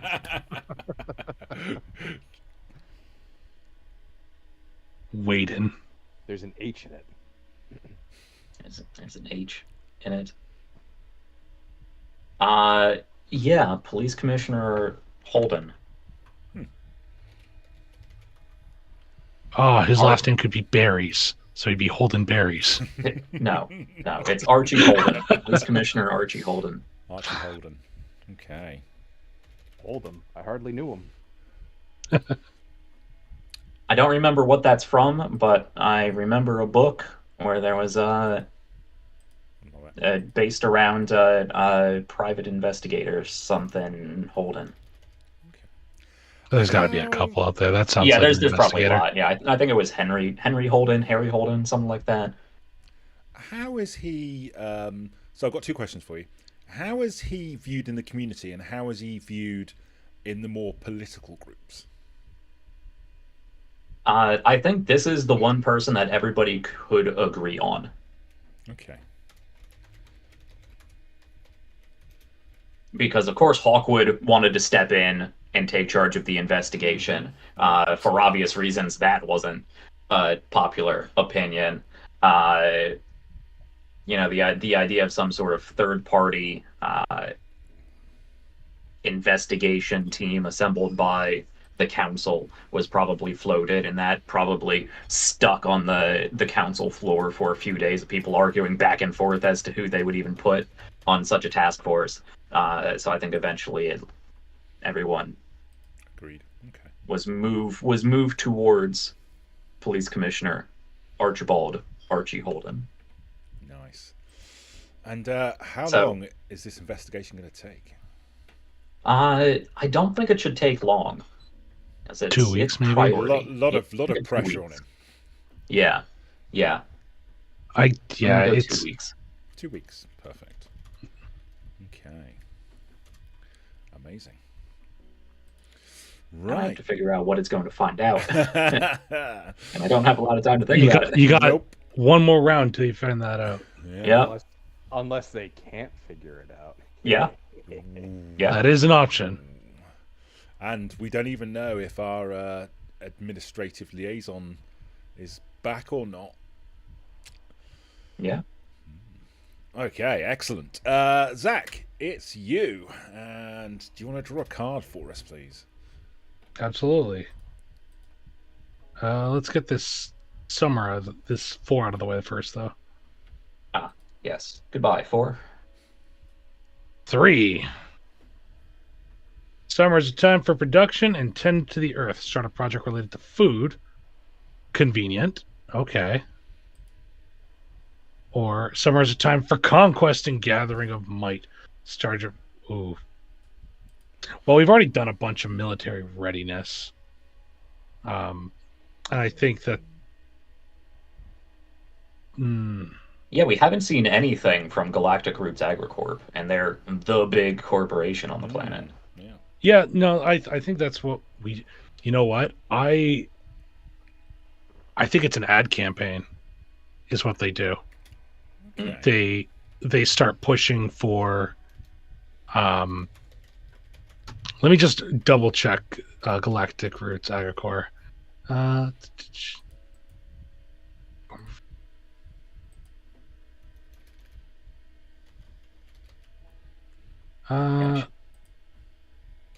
Okay.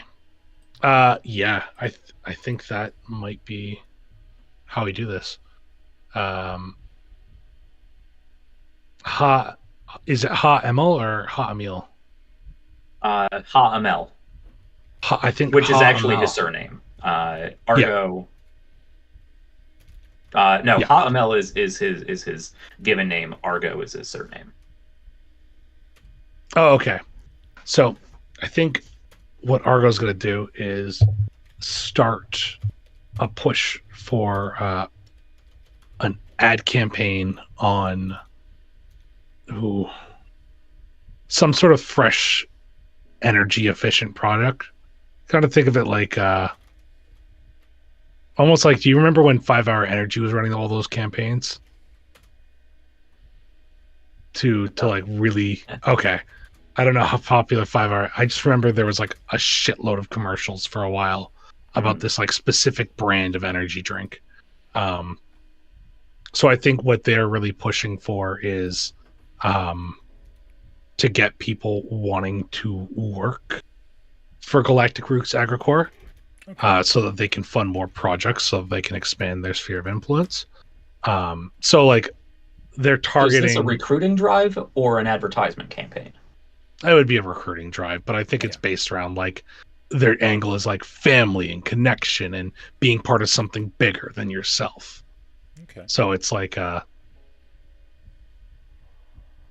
ads to join them, basically. What do they need this this expanded workforce for? My guess is to increase those food commodities that they lost from the, what are they called? The conversions of the things.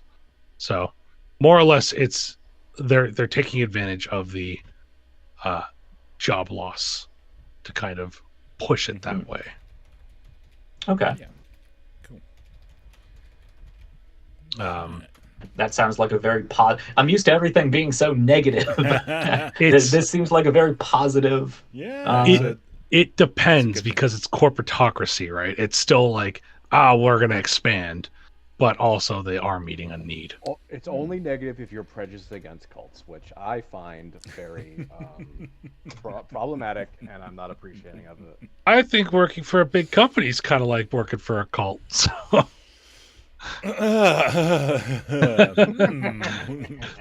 Surely you slave away your entire life and then realize you've been fucked anyways. But I think that's what their target is to like make people join in so that they can sell higher quality goods, just having increase workforce essentially. Yeah. Okay. And how long is this gonna run for? Probably a month. Okay, 4 weeks. Pay for their ad space and then get out. Awesome. Right. Okay. So we need to move everything on. So Gonna do some 11 weeks. Some wheat down here. 2 weeks. 4 weeks. 6 and 1. Right then, Zach, what would you like to do in terms of discovering something new, a project, or starting a discussion? What would you like to do? What are our projects again? So currently we have our cult working in the background. We've got the coconut juice biofuel development. We've got deployment of the satellite systems, studying the cicadas, investigating the suspicious death of the local police force, and then your new one, Galactic Roots ad campaign. Okay. I think this is going to be from the common folks, but it's holding a discussion. Okay. What do you think happened to Corrigan? The Eye, I'm going to come to you first. So, what do the common people believe happened to Corrigan? Well, Sorry, Jack. I just saw you add the file there.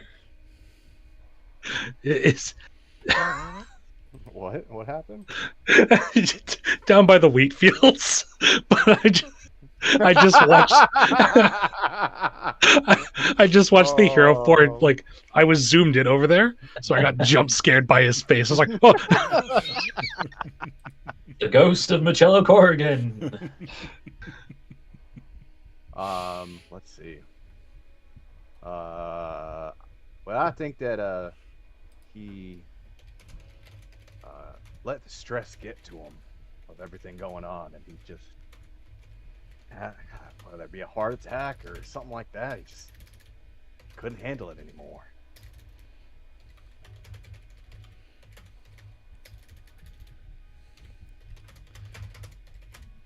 How do they feel about it? About his passing? He was a great man, a great leader, and shame to see him go.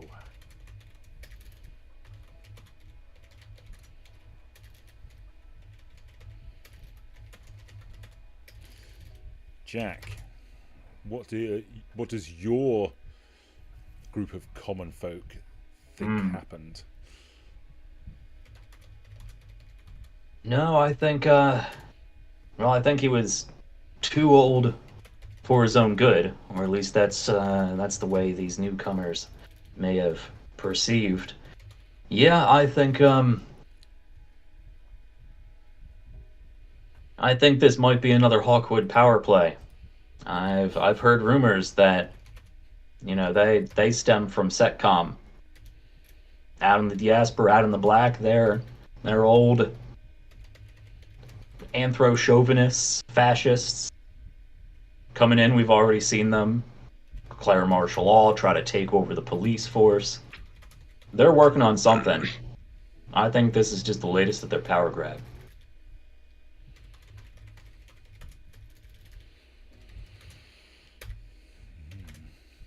Zach. I'll tell you what I think. I think it was those group of fuckers who out there living in the jungle. I bet they sent somebody in here all quiet like and killed them in their sleep. We don't even know if his body was found, do we? Like, look what happened to the governor there. Just gone.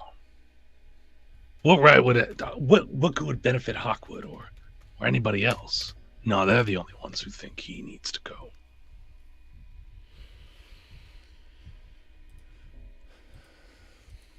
Okay. So, based on these discussions that are going on, do you think this causes any kind of scarcity? No. Unity goes down more. It is now at 0. I think with the amount of information, because there's been no public statement made yet, there's unease, I think. I think we can all agree about that one. Like, somebody that is well liked by a community, there's a lot of like, well, like, why? There's like no answers. And so people are like, obviously there's speculation, but nobody's ready to like be like, no, it was like, we all agree it was 100% this.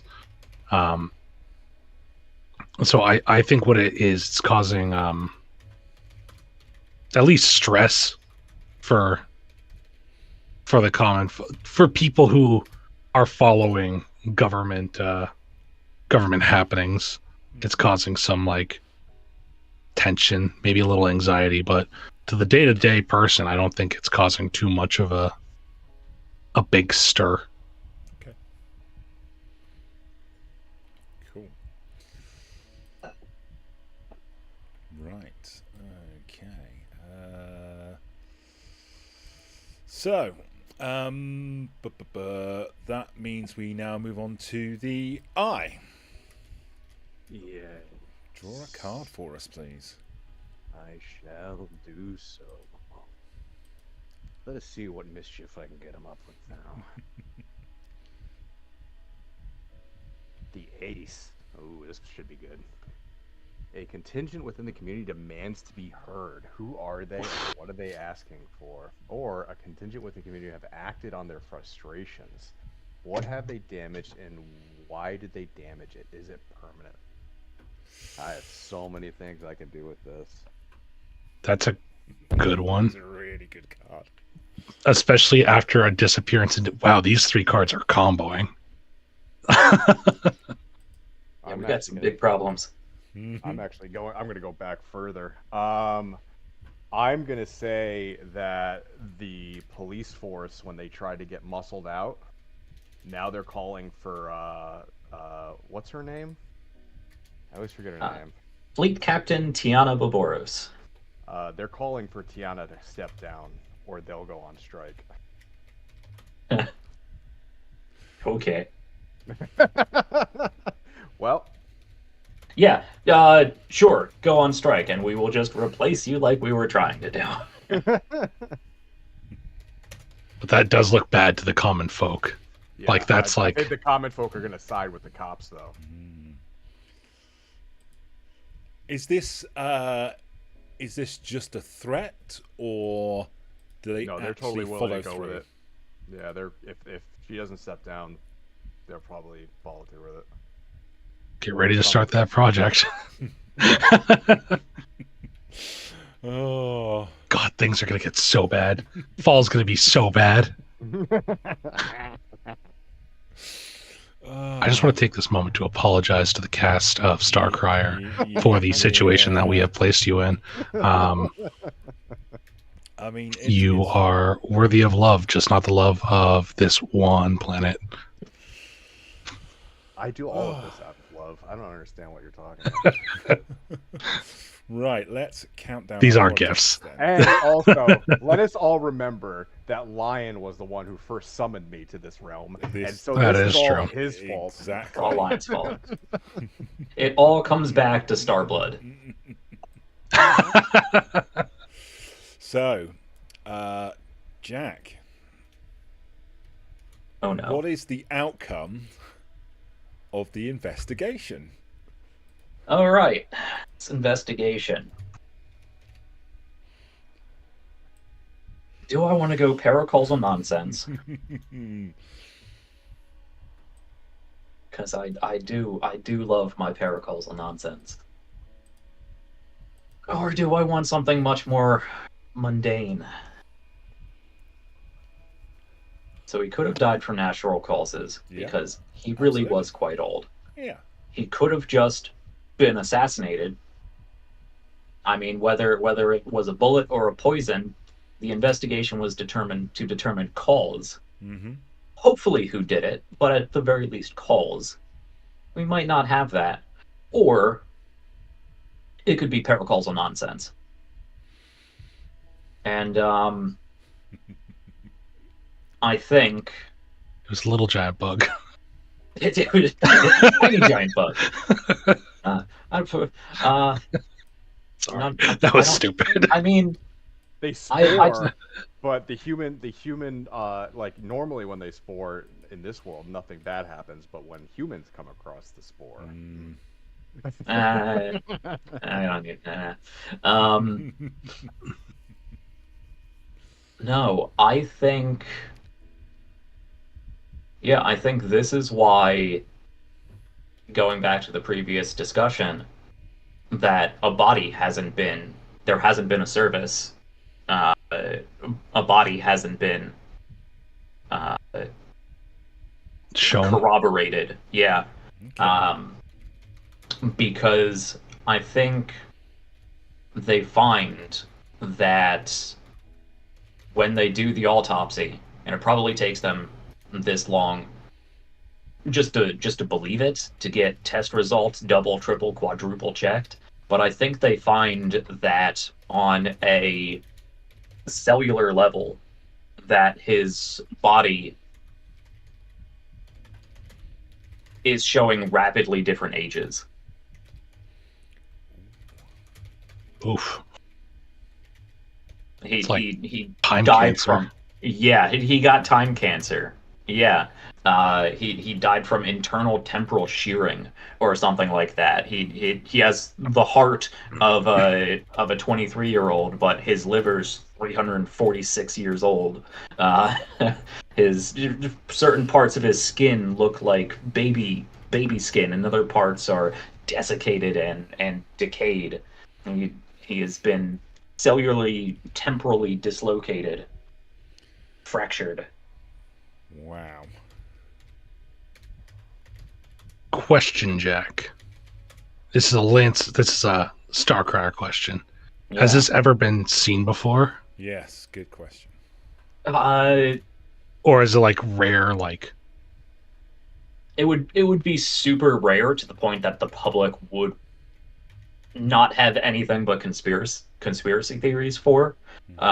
This is paracausal nonsense to anybody who would actually believe such stuff. I think there is actually an entry in the book, in one of the books, something to do with Horus, something like this. Because they do weird blink space time shenanigans sometimes. Meta vaults, stuff like that. So yeah, there's probably Union records that are probably quite buried and or sealed. So it's probably something that has precedence, but not known, really. So we could call it Corrigan syndrome. I mean, the planet could call it Corrigan syndrome. Yeah. Well, I guess that's the question. Is that what they tell people? Hey, everyone! Just to let you know, he died of age. Yeah. Yeah, because they probably wouldn't disclose this to the public. It probably leaks in like conspiracy theory kind of rumor talk. Absolutely. Yeah. But I think the official statement is the official statement because they really can't find any reason, let alone culprit for such a thing. Raises a lot more questions than it solves. So I think they do. The official statement is that he died from natural causes. Natural causes, yeah.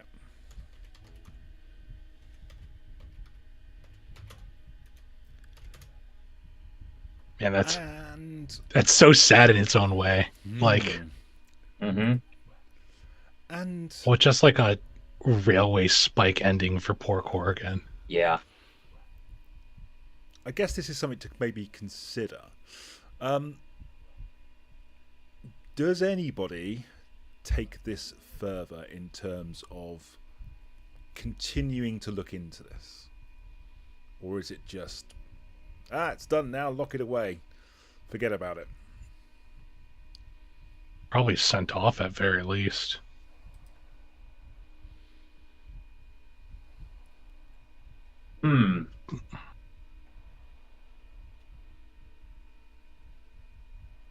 Sorry, my mind's going a mile a minute. What is the specific question you asked? Because I have several in my head. Yeah, so I guess my question is, there are certain people that obviously know this is strange and odd. Does any type of additional investigation continue? Or is it kind of, nope, we're closing the book now, we'll never talk of this again?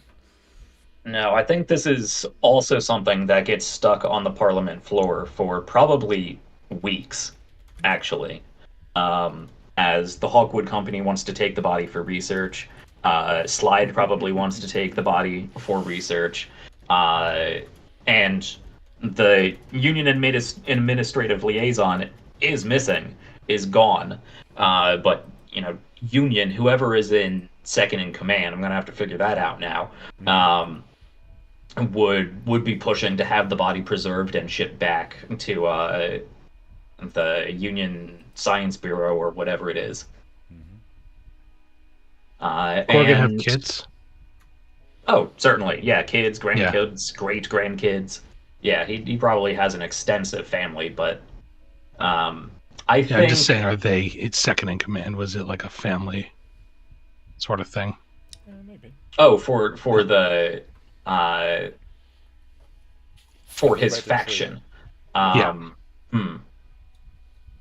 Yeah, I don't know. That's also something I'm going to have to figure out, who takes his seat on the council. Because that adds a whole other element if it's a family member. Yeah. Just make it increasingly sad. That's what I'm getting at. Yeah. But I think that the information of his actual death, this weird temporal cellular... I have to come up with a proper techno-babble term for it. Whatever happened to him? Degeneration. Yeah. Temporal cellular degeneration. Nice. Has been leaked to the OmniNet, the local OmniNet conspiracy boards, and I think there are, groups out there that are very interested in this. I don't know if they have the power to do any actual investigating, but they are definitely very interested in it, and I think there's going to be increased, radio waves about this topic, especially, in underground forums and whatnot. Awesome. I'm giving Haley a present with this. Okay, brilliant. So I think it's still your turn to either start a project, have a discussion, or find something new. What would you like to do?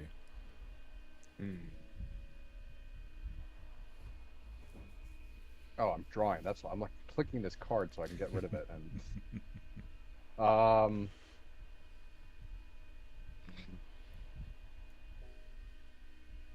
project discovery. I think that the project to try to find out what happened to the planetary administrator will be the work. And with the cops threatening like they are, I think this is going to take a long time.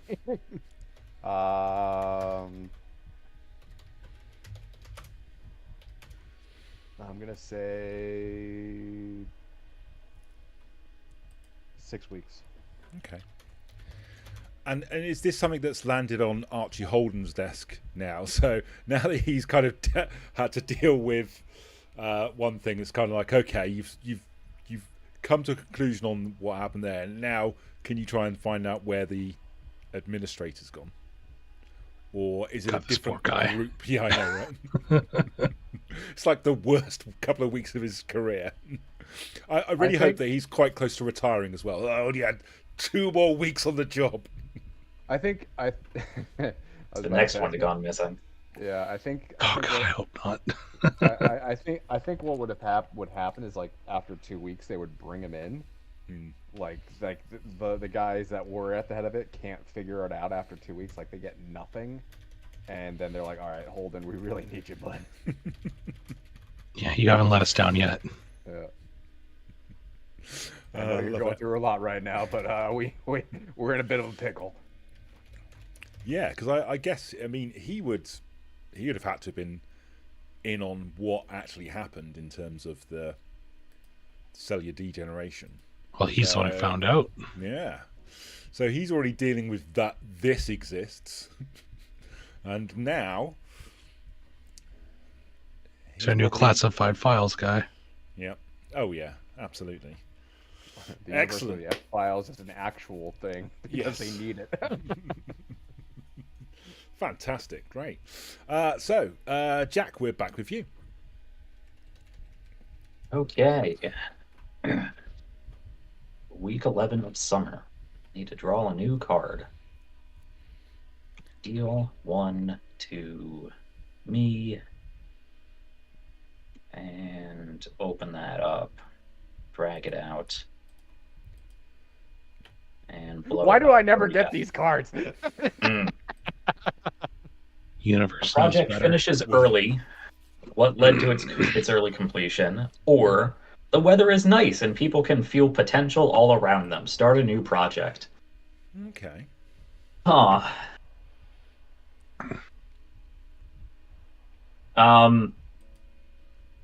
So the last one we just started was Holden takes up the investigation of Chexie's disappearance, right? Yep, absolutely. Yep. Yeah. How long has she been gone at this point? So she'd only been gone, 2 weeks approximately. Okay. I think I am going to finish that project because she turns up with no memory. Ooh.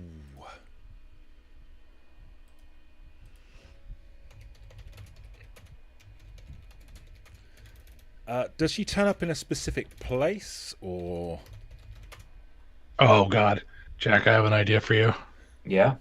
The fucking Craig, that the ravine, the sheared ravine, because it was torn, possibly by posts. The scar. Yeah, the scar. If it don't make sense to you, go for it. But it's just a weird place. If I remember, that's what we described it as. Was like strange, kind of like a memorial. It's devoid of noise and is a place of silent reverence. Yeah, I don't know why she would turn up there, because I believe we said that was created from an old ship to planet bombardment. It was some sort of weapon attack, but yeah, what that weapon attack was never defined, mainly because we had just described IPOS right before that too. So I'm imagining if this is a whole ravine carved out of the landscape, I don't think that came from a Lancer-based weapon. That would be extremely problematic.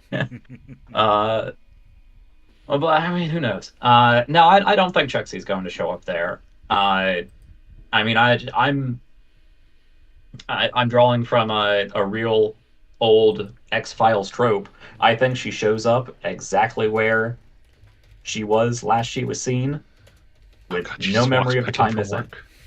She doesn't just walk back in from work. She just reappears at her desk, and goes to, pops out of her office one day, goes to get lunch, and everyone's like, "Where the hell have you been?" She's like, "What are you talking about? I've just been in my office for a few hours."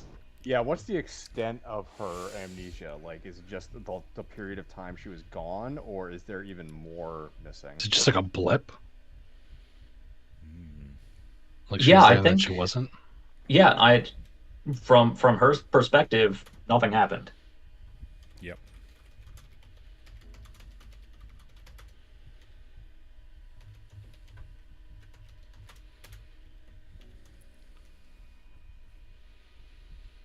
Okay.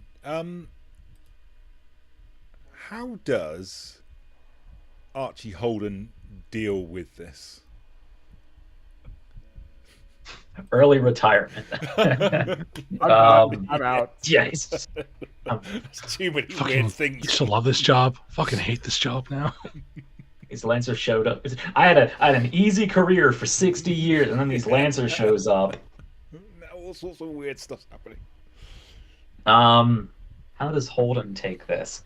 I think, having just wrapped up the investigation into Corrigan, which was also clearly paracausal temporal nonsense, I think it's an immediate draw to, okay, great, now we have a pandemic of weird paracausal temporal problems popping up. So I think, I think this is going to lead into... I keep leading into my next new project. How it works, buddy. But I think that Holden is going to create a new investigative department. He's creating the X-Files team. I never watched the X-Files, so I don't have anything to draw on, but he's creating actual government policing, like FBI for paracausal nonsense. God, it's Torchwood. Love that. Yeah, it's Torchwood. Yeah. Love it. Okay. So let's move the other projects on first, and then we'll flesh that one out. Mm-hmm. So our cult, only 9 weeks left. The bio research development for our coconut juice is complete. So what is the outcome of that? I've had so many other things thrown at me, I haven't figured that out. So we have these coconuts filled with watered down napalm. What do we want to do with them? I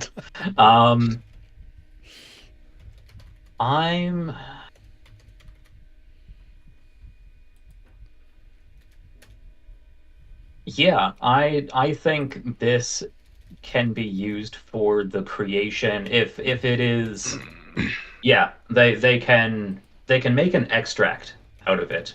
Really, they can get like whole vats of this stuff and really boil it down, simmer it down, extract it down into this this paste of some sort that sort of like the first episode of Firefly, when Mal goes out floating the ship and he gets this little glue gun of gel and applies it, and it just burns straight through the hull of a ship. I think they come up with something like that in its highly extracted form.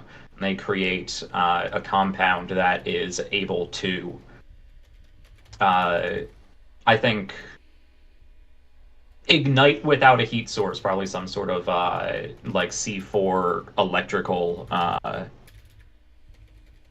detonation, for lack of a better word, activation, that is strong enough to eat through the hull grade materials. Wow.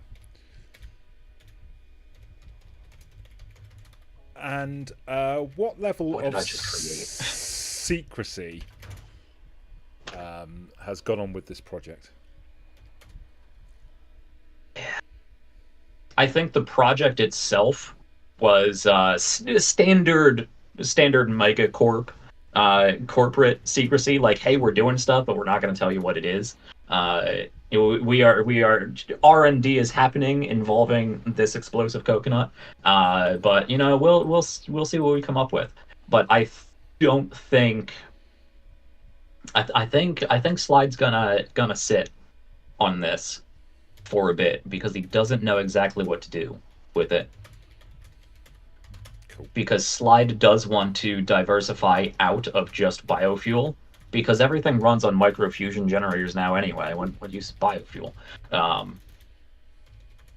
So, and I don't think there's obviously been so many problems with actually integrating Hawkwood at this point that I don't think he would hand over that asset at least immediately. So I think he's going to sit on it for a bit, and I think that might be something that could be a discussion that they have with one or more of the Lancers. Awesome, because they are building somewhat of a rapport, or at least one of them is. Okay.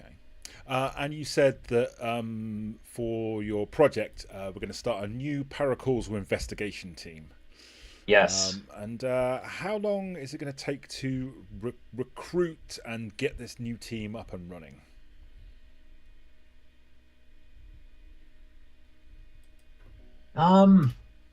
Yeah, I think Holden's going with like some of his most trusted officers at this point for the core of the team, so I don't think it's going to take long for him to get the team.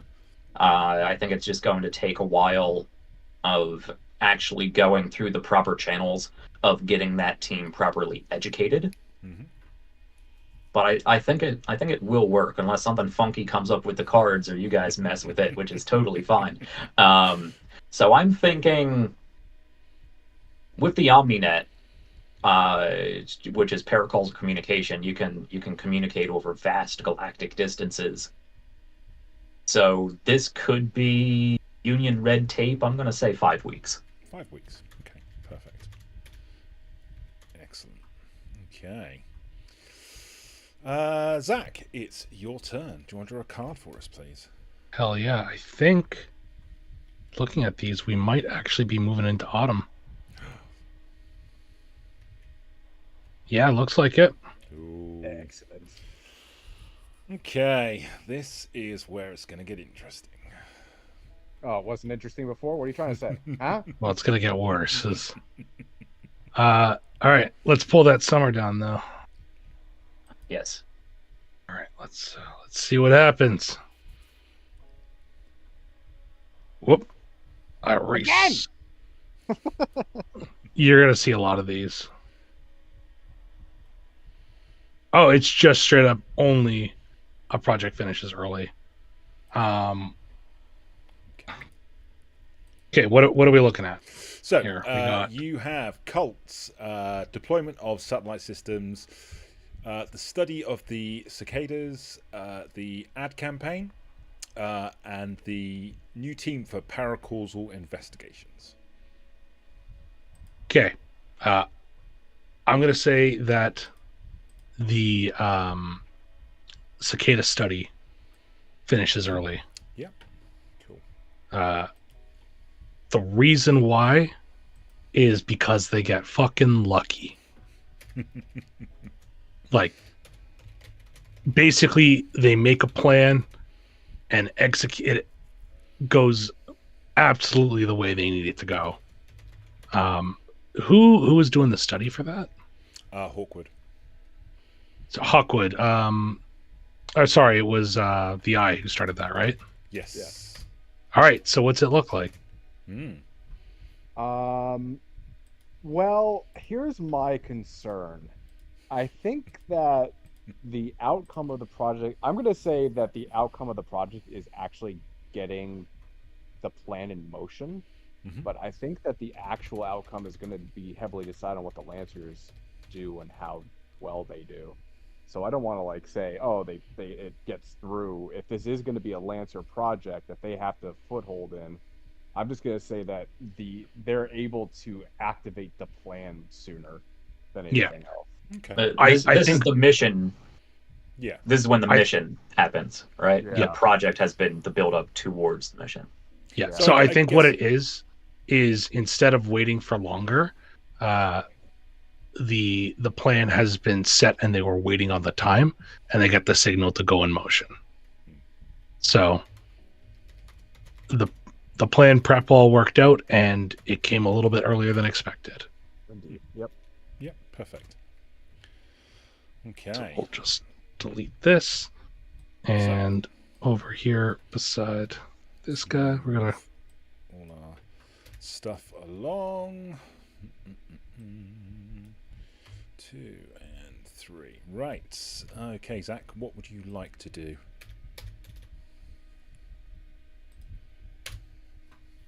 Okay. Projects discussion. Okay, so I think we're gonna go back to commune camp, and I think Comrade Chairman Celeste. I think what it's a request from iPost to Celeste and the commune, and it's the retrieving of his main weapon. So the first part is going to be discovering where it's gone, and I think that it has like basic stuff, but whatever its main function is, or its like main artillery or whatever, its main heavy weapon basically, it's lacking, and so it wants to get that back before it can really have Celeste advance her training. Okay. So it's kind of like a discovery quest almost. Yeah. Go out there. So I think it's 4 weeks to find it. Okay. Awesome. Okay. The eye. That's a me. Draw a card for us. This autumn. Someone leaves the community after issuing a dire warning. Who and what is the warning? Or someone issues dire warning and the community leaps into action to avoid disaster. What is the warning?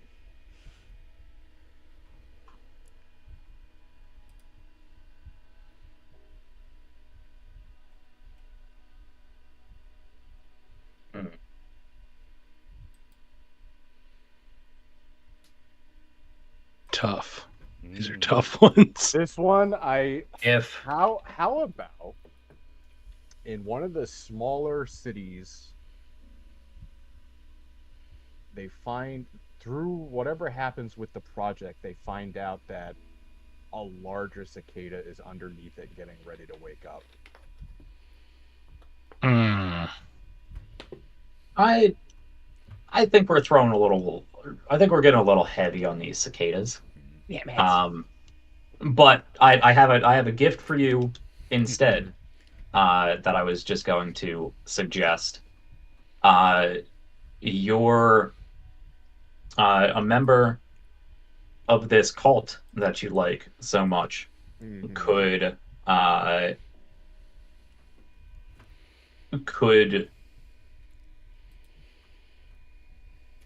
I guess recite, leak, sort of prophetic, vague, oracle-like warning of the Starcriers. Okay. So another thing to consider, you've still got that possible ongoing strike situation with the local police.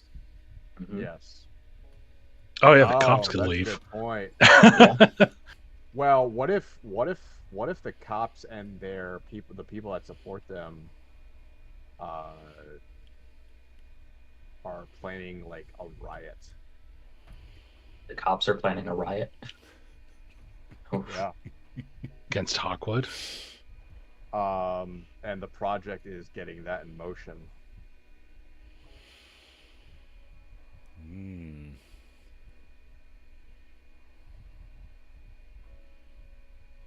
Because I'm picturing a moral question to the Lancers of whether, like, if things get really out of hand, and because Hawkwood, you said he only has 12 guys basically, right? Like a very small group of dudes. I mean, we're more than halfway through the year. I think their recruitment has definitely gone up at this point. Okay. So what do you think they're at? 200-300, couple hundred, maybe? give or take. Yeah. Okay. Do you think that would be able to be able to counter a at least quarter planet-sized police force?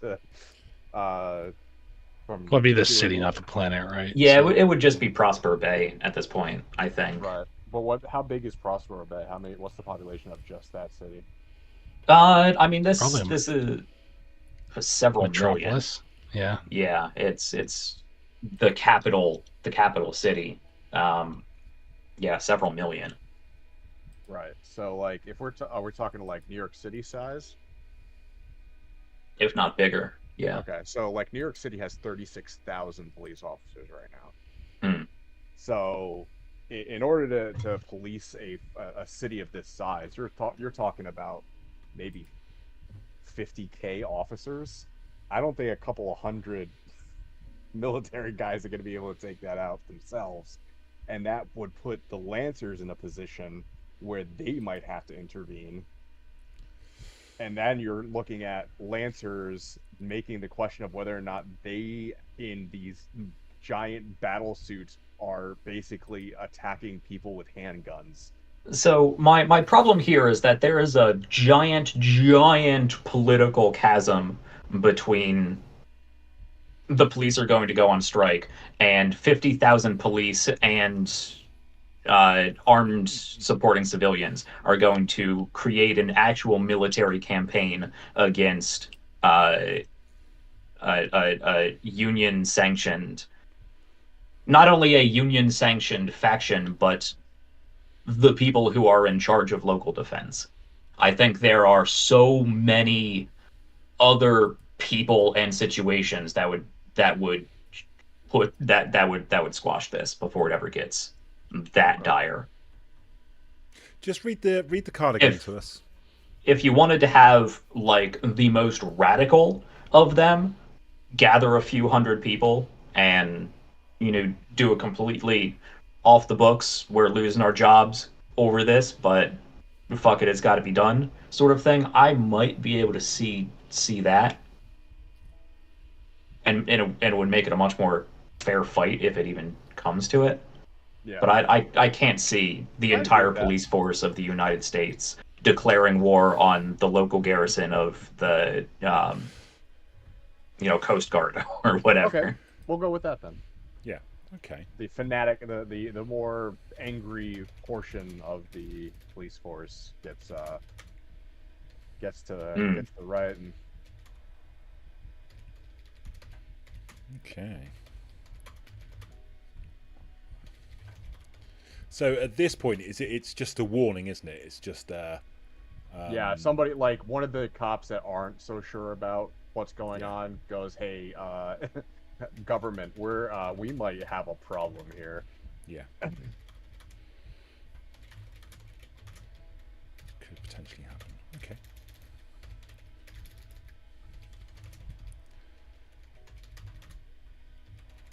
And who's delivering this warning?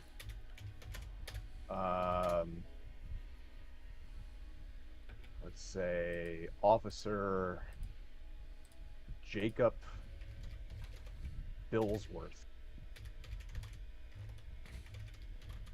So it's just local policeman number 32. Yeah. All right. And Jacob, what did you say? Billingsworth? Billsworth. Billsworth.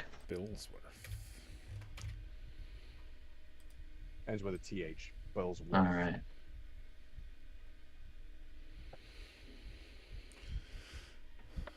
Right. Okay. Let's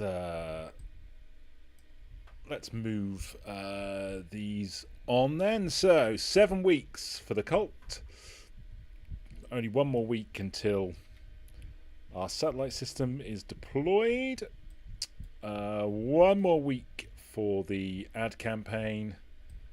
2 weeks for the creation of the paracausal investigations, and 3 weeks until Celeste finds the location or maybe doesn't, of the main heavy weapon. What would you like to do then, the Eye?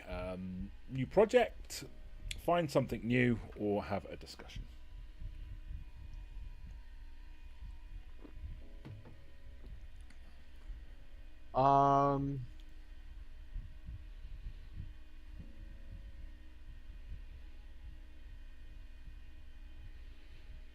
What is the infrastructure like currently in case of planetary invasion, Jack? Well, I think, unfortunately, a lot of this is going to come down to recommendations from our Lancers.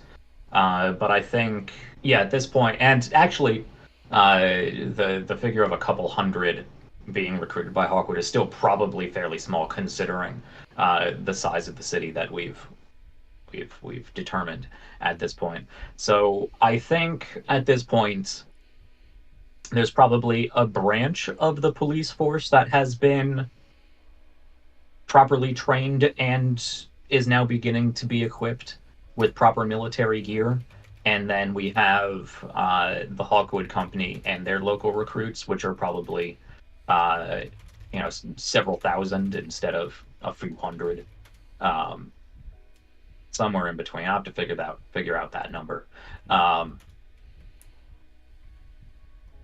So I'm gonna try to do a boon for once. I'm going to say that there is now a project in the works of civilian gathering sites and bunkers to avoid mass civilian casualties. So like think of a more planned out and more like actually built up version of the War of Britain during World War, or the Battle of Britain during World War II, where everybody's going into subways, but now they're actually building underground like tunnels and bunkers to allow the civilians to get into in case of an invasion. Okay. Nice. Great stuff. So I'm assuming that's quite a big project that we're talking about. Yeah, infrastructure. I'm gonna say 4 months, 5 months, something like that. I mean, with it's hard. We would run out of time before then. How much time we got left? Well, winter can come at any time in terms of the end. Yeah, winter can finish immediately. Well, it may not finish. They may get. That's true. Yeah. Strike out. We don't need to finish all of these projects. The planet is going to presumably continue after this game ends. Absolutely. Yeah. But you're also trying to think about like the technological advancements of this era and how quickly they can do something like this. Yeah. I'll significantly quicker than modern day. Yeah. So exactly. I would say 2 months. 2 months. Yeah. Okay. Perfect. 8 weeks. Great stuff. Okay. Yeah, they don't need to like get giant drills and work teams and whatnot. They probably can just, demolecularize things at this point. It's probably figuring out more so where they gotta hit than what they gotta do. Yeah, it's more Parks and Rec planning than actual. Yeah, and also getting word out to the population and making sure that each zone knows where to go when. Yes. Yeah. Mm-hmm. Yeah. Yeah. Okay. Fantastic. Great stuff. And I think only because I know on the next round, Jack, the satellite deployment system will come to fruition. I think it might be a good idea to end our session here, so it gives you a bit of time to kind of think about what that looks like.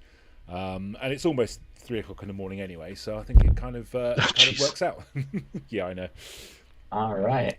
Works for me. Yeah, there we go. Well, lots going on tonight. Yeah, mostly trouble, but some sparks of hope in there as well. We'll see how this all pans out as we head further into autumn when we next catch up next week. But there we go, folks. Hope you all enjoyed that. And as I said, if you do want to check out The Quiet Year, you can pick it up, and I'll put all the links in the video afterwards where you can get yourself a copy of that as well. But we're just going to go around the table and just say our goodbyes and tell you all where you can find us and what we're currently up to. So, the Eye, do you want to kick us off? I am the Eye. You find me here pretty much exclusively. And you can find me on... I will call it the Bird website, and anyone who knows as the Eye, with 3s instead of E's, because your language is confusing to me. And that's it. Zach. Everybody, I've been Zach. You can follow me on all the socials at Scheduled for Launch. If you don't find me with the word for, try the number. Or on Twitch as Astroceratops, where I'm bound to come up with a more consistent schedule sooner or later. Awesome. Jack. Yes, hello folks, I'm Jack. You can find me at my own channel, RPGs Uncovered, if you're not watching from here already. So if you're fans of Tal's channel and would like to check out the Starcrier conflict, come on by. That is every Sunday at 7 p.m. U.S. Eastern Time, which I realize might be a bit of an ask for those across the pond, but all of the VODs are put up on YouTube in a timely manner. We have quite a few up there. I think we're on episode 22 this upcoming week. It goes by so fast.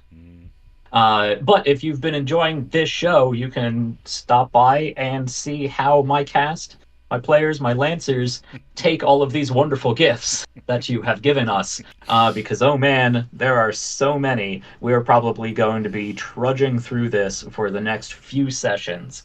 And there's still probably going to be things that are just going to have to be left off to the side. So, yeah, stop by for the Starcrier conflict. It is also available on podcast form. Most of the places you pod your casts at this point. I know we're on Spotify. I know we're on Amazon. I just uploaded them to YouTube podcasts. So we're all over the place. Go check those out if you can't find us in any of the more obscure ones. Other than that, I do want to make sure that I plug a very important game going on tomorrow. This is I don't know if I can technically call it a charity, but it's a mutual aid stream for one of my dear friends, a member of the cast of the Starcrier conflict, and somebody who has been on this channel a number of times at this point, Drake Lionheart, a dear friend, a respected colleague, great person. They are going through some tough times. Right now, they need some help raising money to keep a roof over their head, just temporarily, because they got a path forward. They have things figured out. It's just figured out a few weeks too late. So I know he's been pushing that through a number of his communities and other creators, and I was fortunate enough to be able to have time to help out there. So tomorrow, that's Friday, August 30th, over at RPGs Uncovered. Again, 7 p.m. U.S. Eastern, we're going to be running the food... It's a game of Cyberpunk Red, Food Truck Wars. It's a game I've been sitting on for a bit, something I've put together. I don't have the trailer to play, unfortunately. Can I get that? I'm going to see if I can get that uploaded real quick, because it's a like 30-second... little trailer. But Food Truck Wars, we are doing $5 player rerolls, $10 GM rerolls, and every $50 I'm dropping a Cyber Psycho. So come hungry for some mayhem. Just an update on that too. He's at 75%, so he's like real close. Yeah. So like, but every little bit 2 days. counts. Yeah, exactly. So, it's tight. As much as we can raise as possible. So if you like the show, if you like my GMing, if you like Cyberpunk Red, if you just like being a good human being and have the means to help support somebody who is just an incredible person and spends so much of their time and energy lifting other people up, do please come out for tomorrow's episode of Food Truck Wars, because we're gonna have a lot of fun. It's going to be a lot of fun. Yeah. No, absolutely. I'd highly recommend that. And if you can assist, it will make all the difference. And, you know, especially for somebody that does so much for the community and for charities themselves. So, you know, please do help if you can. As for me, you can find me under the Gamer's Rest across all the social medias. And at the moment, I mainly do this, and I play games really badly on YouTube, and you'll be able to check out any of my videos there. And I'm also talking to people in the TTRPG industry, just having a bit of a chat with them about what they're up to, and you can catch that on this channel as well. But that is that's me. So there we go, folks. That is everything for tonight. Thank you so much for tonight. And team. if I could interrupt once more, Tal, I do have it. Real quick upload. Go for it. I would like to play my my trailer for Food Truck Wars. Absolutely. So check this out, folks. Nice little hype drop for tomorrow's episode.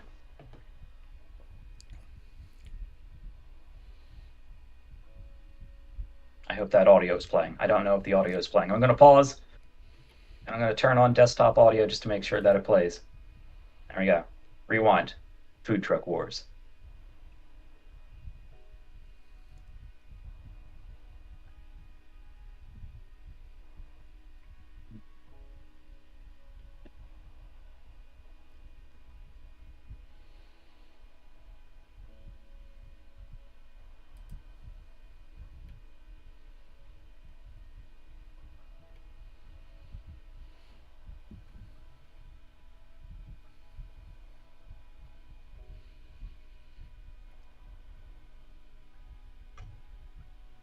All right, that's a little sneak peek into the mayhem, the Raffin Shiv versus the Food Truck Nomads of Rancho Coronado.